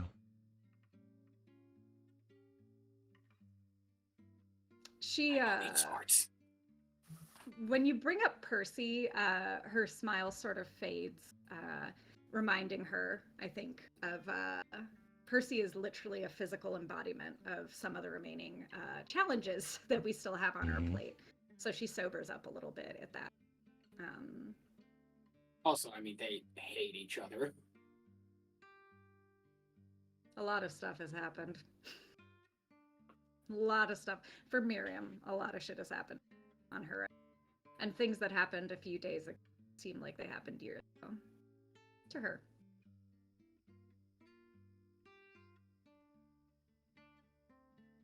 There is still work left to do. Foulness still hangs in the spirit of this place. We must find it and excise it. And then can we rest? Yes. You're right. And then she reaches over and links her hand in yours, like a firm grip. And she turns and she just looks up at you. And she's quiet. She just makes eye contact for a sustained period of time, just looking in your eyes, taking Isaiah in. Just a truly lovely, quiet moment. And as she looks at you, her face slowly starts to go red. Because clearly somebody is remembering some romantic words. And after a minute, she snorts, comes out as a wheeze again, and goes, I can't believe you said all of that in front of them. Dork. And then she leans her head on your shoulder again. He rolls it just a little bit to let her get comfortable. You've said it yourself. There was a change about this place. Who am I to not let it change me too? She looks up at you again and says, I want to be with you. Do you feel the same? Like, I have never felt anything else in the entirety of my long existence. Good. That's good. And I think she blushes and holds your hand and can't really make eye contact. But She ups her face and makes her look back at him. When this is over,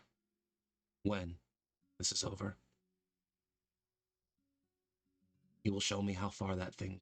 Oh, he looks over at her mobile home.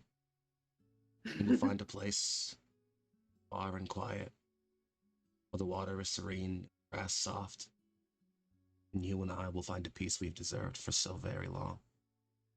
Together.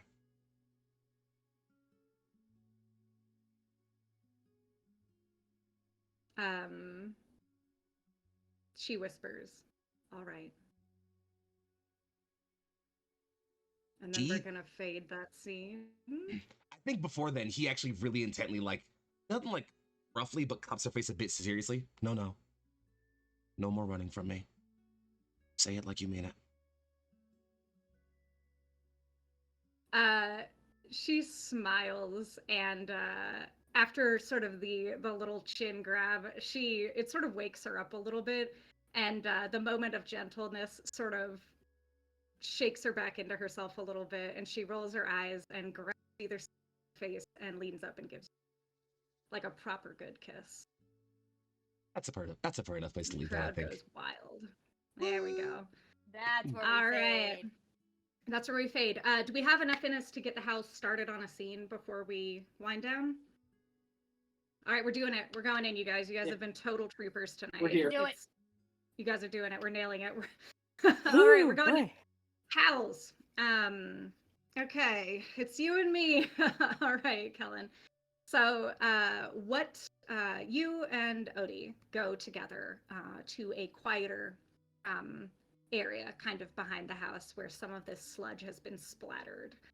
You find a little corner, and Odie sits down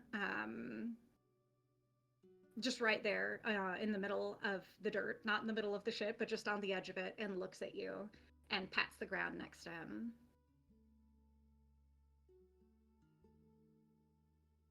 I'll sit down. And if there's been like, oops, sorry, go ahead. No, go ahead. Okay, well, if there's been any like more solid looking piece that we've passed of Ezra, I would grab that rather than just the sludge. Yeah, no, we'll say there's one. There's a little tuft of fur or something that you could consume here. So Okay. we'll say you're parked in front of it. Okay. But Odie looks at you and he says, "Were you trained, or did your power come into you organically? Like, who's been teaching you to do what you do? You're powerful. I can feel you from here. It's nuts." Well, you're Your aura is a little intense to look at as well. My powers just kind of came to me on their own. It just showed up. So I've been winging it, essentially. Damn. Imagine what you could be if you had some formal training. All of this, I was trained by our previous Howl. I mean, I have some aptitude, but if we survive through this, we've got to talk shop. And he kind of smiles a little bit. Anyway, how do you want to do this? What's your goal here?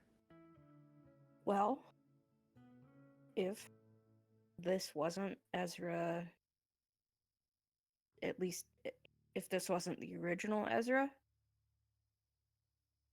and he is elsewhere, I want to see if Can find him? Okay. Mhm. Seems like a good goal. Okay, let's see if we 'Cause- can get into the second place. And he says the second place like it means something. the second place. Yes, the second place, the spirit realm, if you will. If you've ever watched like Avatar: The Last Airbender, which is like fully a favorite. Well, that makes sense. I've just been thinking of it as the astral, but Ooh, I like that too. sorry. So I'll come with you and I'll do my best to help you, but I'll follow your lead on this. You have a lot more information to work with than me. See how useful it is in there.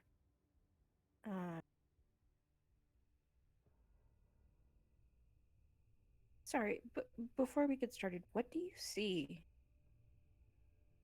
when you go there? Oh, when I go to the second place? Hmm.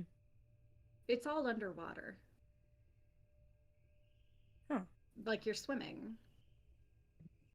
Everyone's see. in a bubble with different colors. I see crystals, refractions. Interesting. Very. Huh.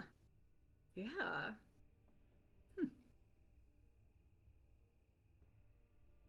Well, Right. bottoms up. Bottoms up. All right. Are we doing a move here, my friend?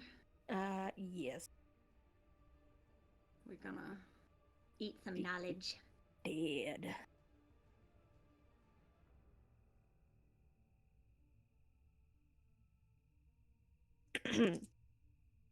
Here we go. Okay, so I rolled a 6 plus 2, so 8. Got an 8, so Mhm. partial success. All right, so you can ask one of the questions listed underneath your your skin move.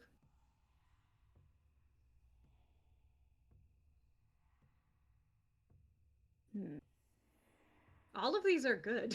Actually, I'm are. reading them. I'm like, shit, they're Yeah. all juicy as hell. Yeah. Okay, so for audience slash review, questions are: who were you? Who killed you? Who sent you? Why are you here? Why did you die? Which we know. What did you want when you were alive?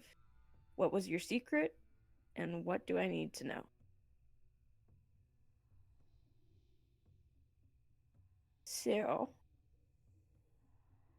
I think what I'm going to do is I am going to just prep myself, steel myself as much as possible. Hopefully, Otis can provide some sort of protection, and I will be focusing on what was your secret. God, that's so fucking good. Ah. God, now I just get to explicitly say shit out loud. I get to say lore sounds. Damn. Okay. Do it. So you take a bite of this little tuft of fur. I'm doing that. I'm assuming you found the least gross part you could. and you rocket into that second place, into the astral. You see that wireframe, you feel all of it, and you feel Odie's presence with you at your back. His element is water. You can feel it like a flowing river behind you, like fast moving, organic, alert. And it is like a friendly current at your back. And you step in and you walk toward the thing that you feel repelled from. And as you step forward in this space, it is a long forest with white delicate trees and wireframes beneath your feet. It's very Tron organic. You see a man, a handsome older man, grizzled,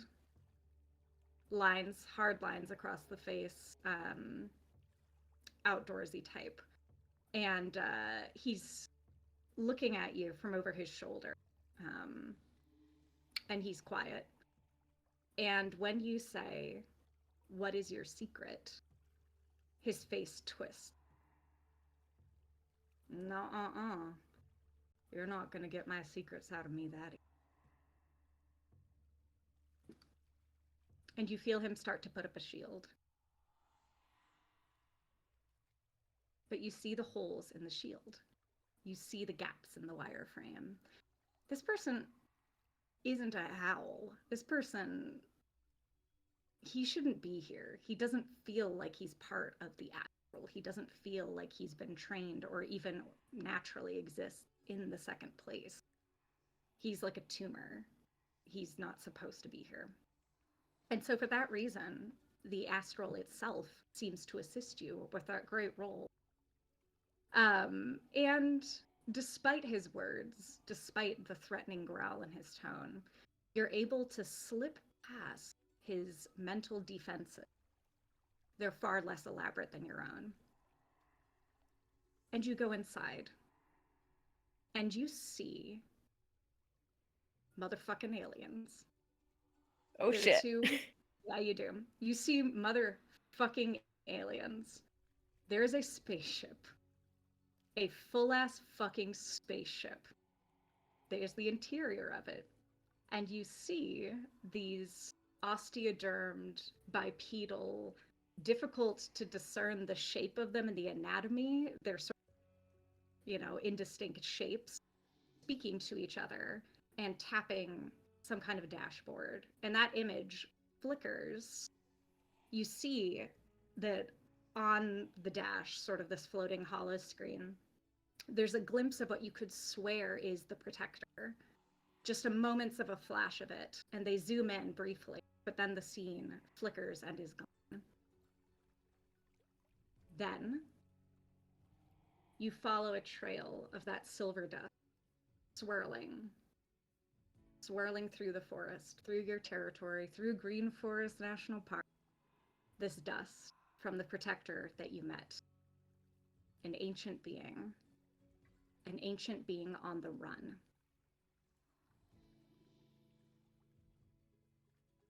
Then you see the fucking spaceship, which now seems to be a meteorite, crashing into the lake. And then this man jerks back with a horrified gasp and stumbles out of the astral looking stunned, just gobsmacked by you in the moment before the astral vomits him out to wherever the hell he is. Just grinning. Just grinning. Yep. You slapped him out of his own astral space. You're like, bitch, let me get that lower. And then you did, so anyway. You hear Odie's voice ripple in your head. Holy shit. Aliens? Yeah. It's on par with how the rest of the past week or so has been going. Huh. Well, fuck Fucking me. aliens. Let's get out of here. yeah, you're able to go back to yourselves, and I think Odie lets out like a slightly hysterical laugh and is like, okay, so if what we saw is true, It is. that's fucked up. It is. But also, like, are you sure? What if it's him pulling one over on us? Like, could be lying, making us think, that's the No. truth. No. Okay. Your confidence makes Odie pause, and he accepts. He trusts you as a Howl with that confident tone. He's like, oh, okay then. So how, aliens is kind of a... I'm going to let you handle breaking the news to the others. That's fine. A lot more things make sense now.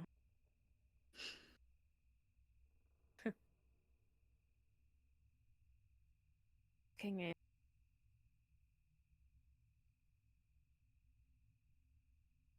Alright. Well, we did get several answers to a couple different questions here, I think. So, I appreciate the help, Otis. My pleasure. I don't know what answers you got out of that. I don't have enough context, but I'm glad. Also, your astral is a beautiful place to be. Thank you. Your presence was very appreciated. I've only experienced that with one other being so far, aside from the dead, so it was a nice change Otis's of pace. face says, there's a story there and I want to hear it. Now's not the time. But his curiosity is gleaming. All right. So, Hollis, do you want to have any cool last zingers? Do you want to share any moments to close with the group? Or do we want to have a soft fade for the night? I think I'll try to get everybody back together and be like, I know where Ezra is, and I know what he is.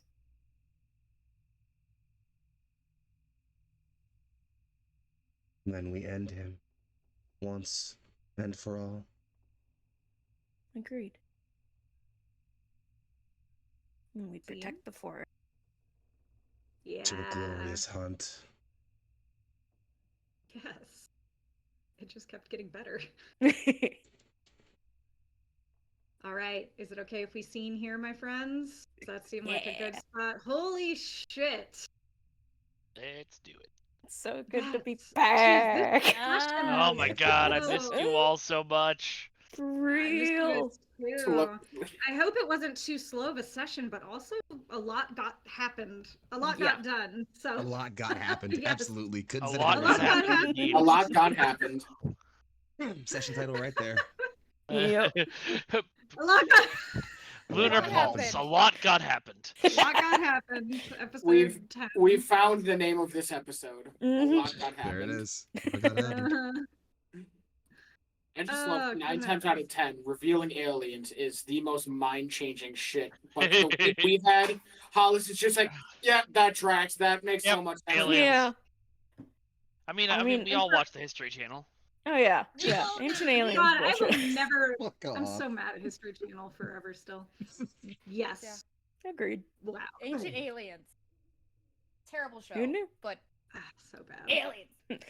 I was so into that shit when I was in middle school. Like, my friend lent me this book that was all like, the aliens built the pyramids and it was a hydrogen reactor, and I was like, Oh it my all makes God. sense. No, it was Hey, just guys, it was Oh. just I it have was horrible just news it was for you just guys. racism, guys. It Yeah, was just it's just racism. racism. It's just It's racism. just That's what I racism. say. It's just just racism. dudes. racism. It's just racism. It's just Like, it's all it is, it's all racism it and is. colonialism. It's Yep. literally just those two But- things. Okay. It's weird okay, how but much colonialism is matches up with still racism. That's true. That it's just racist. At Venn the end, diagram it's is a just- circle. Yeah, no. It's like, what is it? All rectangles are squares, but not all squares are rectangles. That Preach. sort of thing. Preach. It's more It like goes in well, the square yeah. hole. Oh no! Please don't remind me of that one. I'm still broken. That was class A acting. Do we like do outros, by the way, so I could like yes, Yeah. Oh, yeah. do. Yeah. All right, everybody, thank you for coming. We're gonna before we do outros, actually, can we do our wrap really quick and do Oh, a yeah. check-in, and then we'll do. Yeah. So I hope everybody's feeling good. This was a lovely Fuck yeah. intensive, but I wanted to throw out some stars of moments that I thought were really cool and impactful. One of my stars was actually Cal and Percy reconnecting early on. That was something that made me so double star for that. Well done. High five, Steve.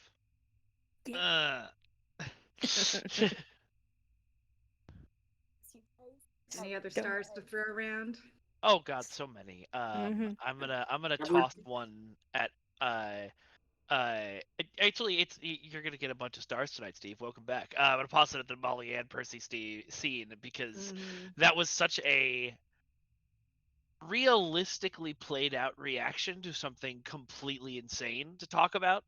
Like, I turned you into a werewolf. Let's role play through and act through what our natural reactions to that would be like, and it was amazing, and y'all are amazing. Gold stars to everybody for everything. Yeah, like Molly's reaction in that moment, Hollis walking through like the astral and getting that information. Josiah and Miriam's moments, Cal, as always, being the emotional heart of the group and kind of leading through the threads that bind us, and Al for doing everything that you do. I will take 1 star away from Al for Otis. Nah, you know He what? redeemed himself at the end, so half a star, but I still think he's gonna betray us. I'm gonna.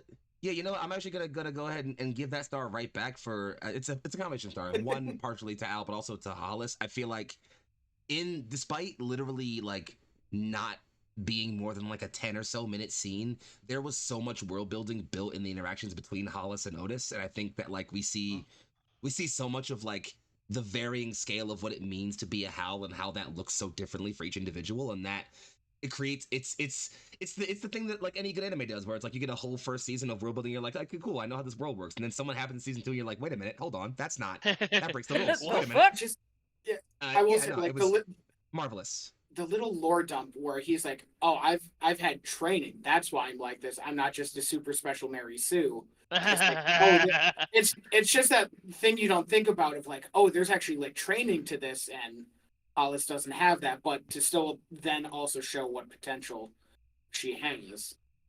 Yeah. No, absolutely. So yes, I guess I'll give my star back for Otis. I mean, you could whatever you feel. He can't help he was named for his grandpa. It's a really rough name.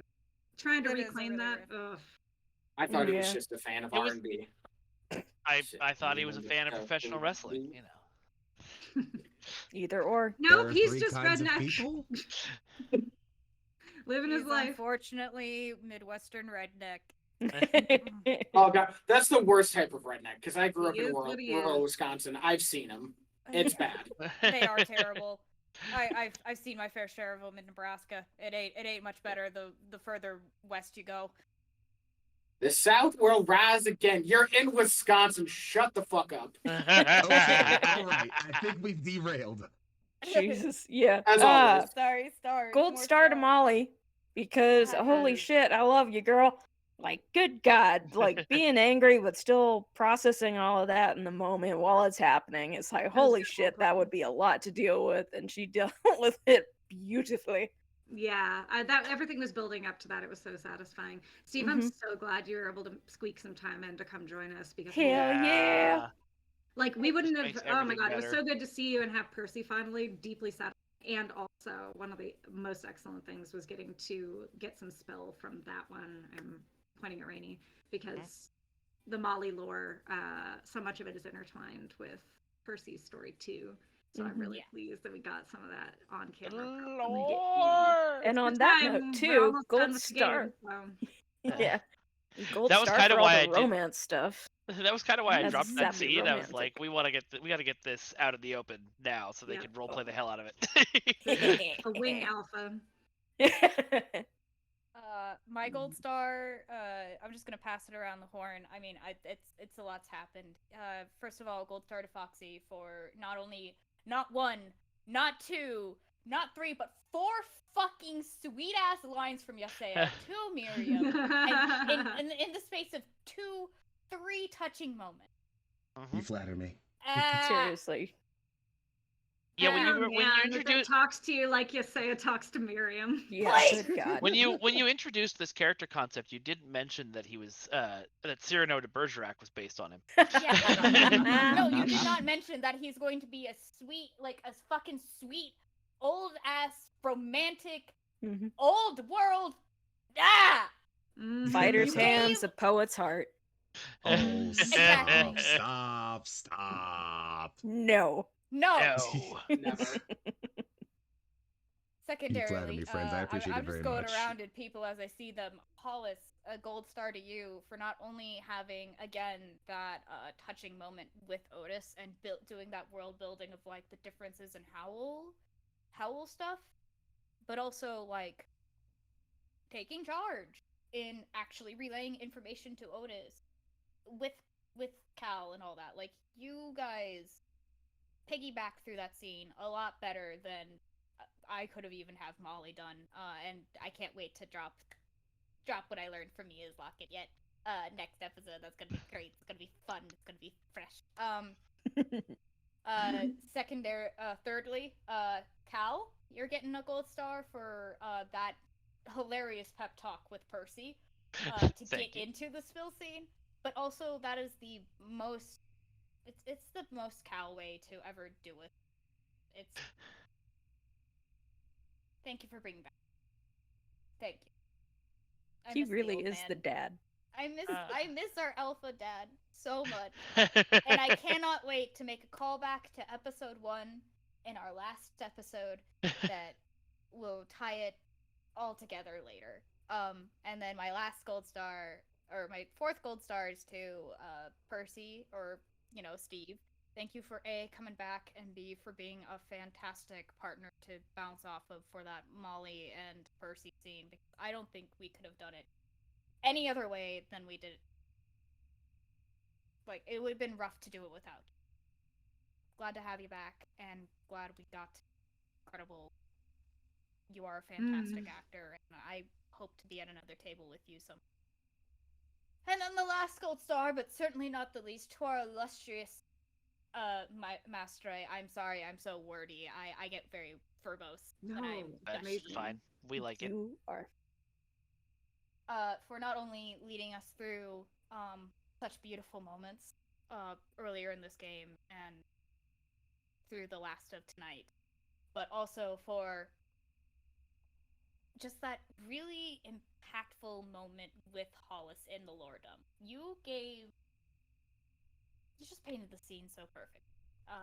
So just 1,000 gold stars to you, but certainly we can't have this game. Sorry, I'm wrapping it up. Thank you. I want to wrap one it more up. I was time. throwing gold stars. Oh, I'm sorry. I feel it all over. I see this and I'm like, all right, fine, I get it. There we go. We gotta do it like this, like we're at a club. Come on. I also wish to make it rain. I wanted to thank all of you for being a fucking fantastic.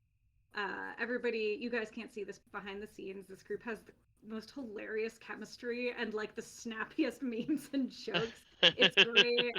And also you guys have fantastic focus too. Like you guys are on it. Whenever I see players tossing around memes and making jokes, I love that because it means they're in. You know what I mean? And you guys are on, you guys are focused. I can tell that you're enjoying it, which fuck yeah, that's the prayer on my end. So yay. And it's very valid. So yeah, thank you all. I'm having a hell of a lot of fun hearing your and being privy to that. So gold stars all around, and aliens, motherfuckers.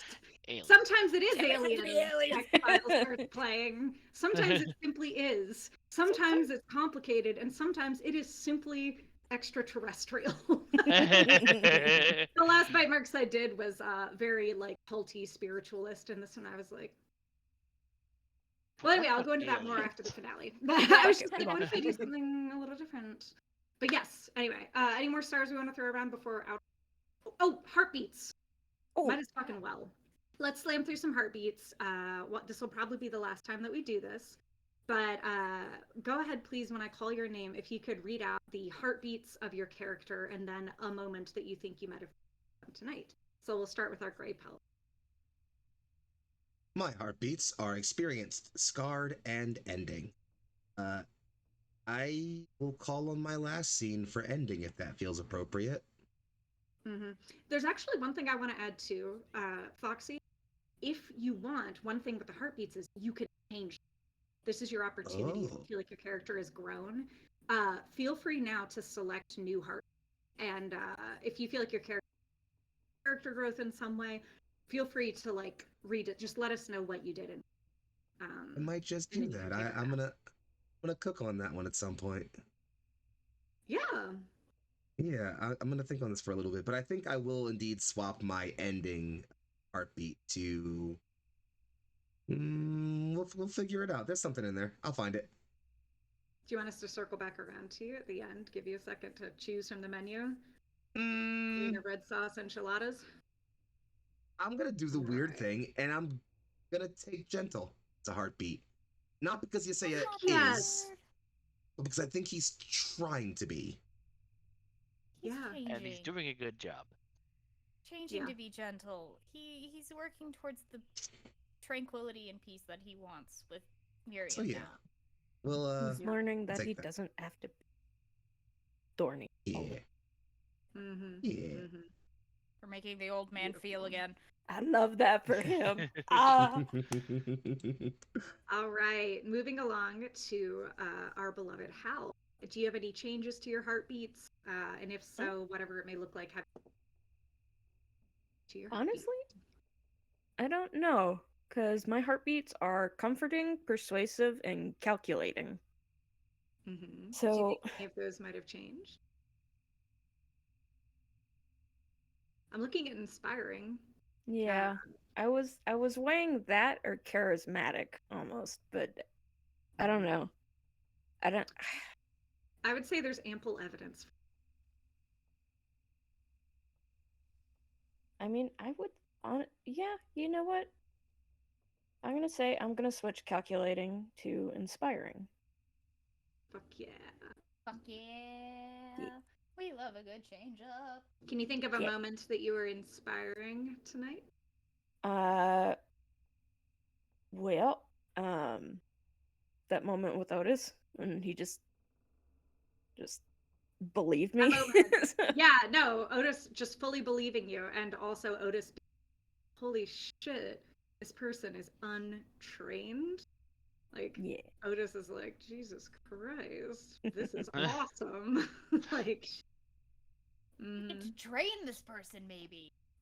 Oh, hell yeah. Good at rocket science, because you are. Shit. Ma'am. Yeah, great. Thank you. Beautiful. All right, scooching along to our beloved enforcer. 'Tis the Wild Percy. What are your heartbeats? Have any of them grown or changed? I know you just had like rapid digivolution happen here. Reintroduce us. Like, what are your heartbeats as of now? For some reason, one of them got deleted, so I don't remember what the third one was, but that's fine because I was going to change it to this anyways. Yeah. So it is dangerous, passionate, and then the new one, which I was going to switch to, was loyal. Because I think today with that speech, that was like, was so good. Not directly saying it, but that was his official, like, I am accepting the fact that this is my pack. Yeah. Fantastic.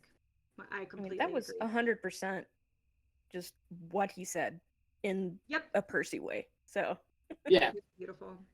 Yes, I'm an arsehole, but I'm your arsehole. Go ahead and take a pass for whichever form you were in when you gave the speech, please. Unfortunately, human, so I will end 2-2 in both.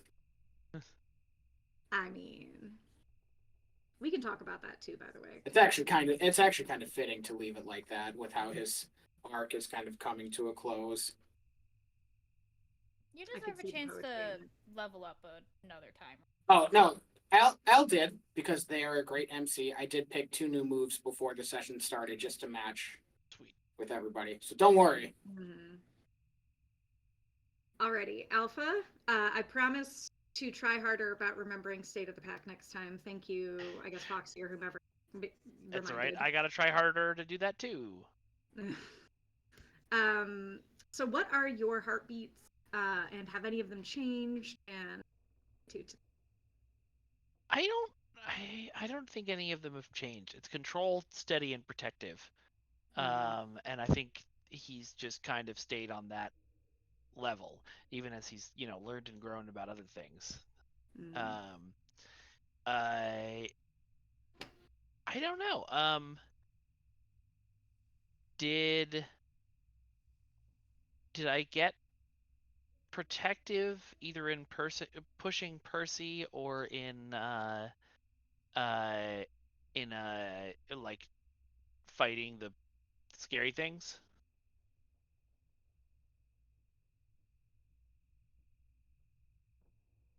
it is whatever you Protective? say it is. Oh, mean, it is I'd whatever say, I say it is. Yeah, this is an honor system. Okay. It's not up to me. I'll tweak it if I feel like you're doing a huge stretch, but this is sort of the opportunity to tell our audience where the Well, growth I'd is say a coming haymaker to from. the back of a alien skull is pretty protective. That All is right. pretty protective. I will throw Also, that in the in wolf less the pack. literal sense, yeah, like pushing Percy to do this, protecting your pack from regrets, depending on how this goes, also counts. Yeah, it does. For sure. Steve, can you be MC next time? I'm tired. Okay. Tag in. I want to be something. All right, on to our prodigal. What heartbeats are we working with? All right, so the heart we with are distrustful, vital, and drowning. I think the drowning's changed. Please tell us more. I'm being a little bit dramatic. I apologize. I've changed the drowning to loving. Yes. That's amazing. Yes. Please.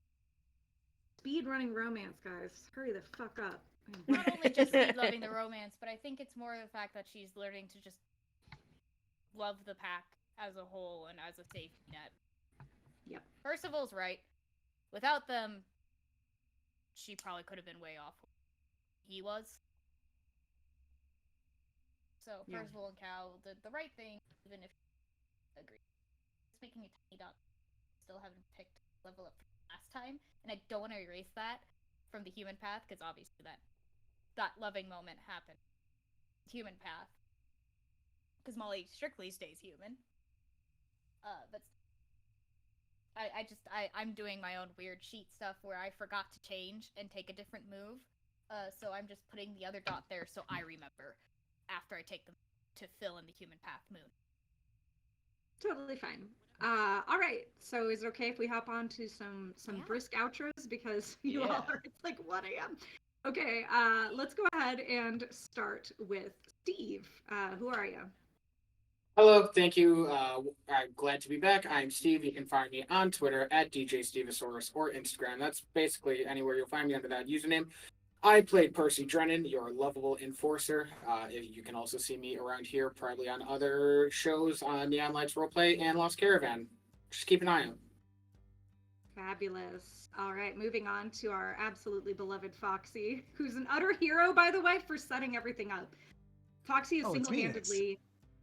Yeah, it is. I'm going in order of who I see. But thank you, Foxy. Just shout out to you for being such a banger host and also player. Like, at the same time. I just want you Many all to hats. have the... It's like having my friends and the cool things they do shown off and as cool as it should be. Hi friends, I'm Foxy. I'm creative director here at Neon Lights Roleplay. I'm on the internet at Young Foxy. It's YUNGFOXXII. Sometimes there's no score in the middle. I do all kinds of cool stuff here on the channel, namely the awesome show Stardust Ghosts. It's a all BIPOC, femme, non-binary cast show about crushing fascism, useless lesbians, and giant robots. It's pretty great. Outside of that, I'm just around here, so be around and catch me through there. I love this show, I love these people, and I can't wait to bring it to a close. You've all been incredible. I've been Foxy. Bye. Fabulous. All right, moving on to the one and only Rainy. Hi, I'm Rainy. You can find me on the internet anywhere under the moniker of Rainy Keys or Rained Keys. That's usually the Dead Bird site, but, you know, it's whatever. Tonight I was, once again, the ever incomparable prodigal, Molly O'Connor. You can find me mainly here on Neon Lights. That's about it. So thank you very much, everyone, for being here, and it's been lovely. Thanks. All right, beautiful. Kellen. Hello and goodbye again. My name is Kellen, also known as Sonar Fade. You can find me on most socials at the same at. You can also find me on Twitch at Sonar Fade Art. And yeah, I am not currently up to too much aside from wrapping up this show. Has been an absolute blast and an absolute honor and an absolute pleasure. That's all. Excellent. All right, moving along. Second to last here, we've got our one and only swordsman. Oh. I didn't realize That's that was me. That's the first time anyone's called me a swordsman. That's amazing. I love it. Hi, my name is Mikey Fatum. I am Vengeance God on Twitter and Blue Sky. I am Broken Infinity Films on Instagram, and I'm Vengeance God 2 on TikTok.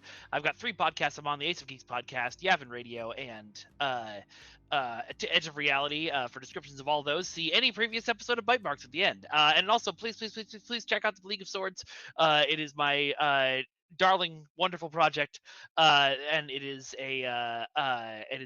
professional wrestling with sword fights with crazy characters. We've had a couple of shows so far in LA. I think you'll really like it. Fabulous. Thank you. And my name is Al. I have been the world, and you can find all of my stuff at lucarstudio.com. Thank you, Neon Lights Roleplay, for hosting. This is our penultimate game, and next time you see us, will be our finale. Good night.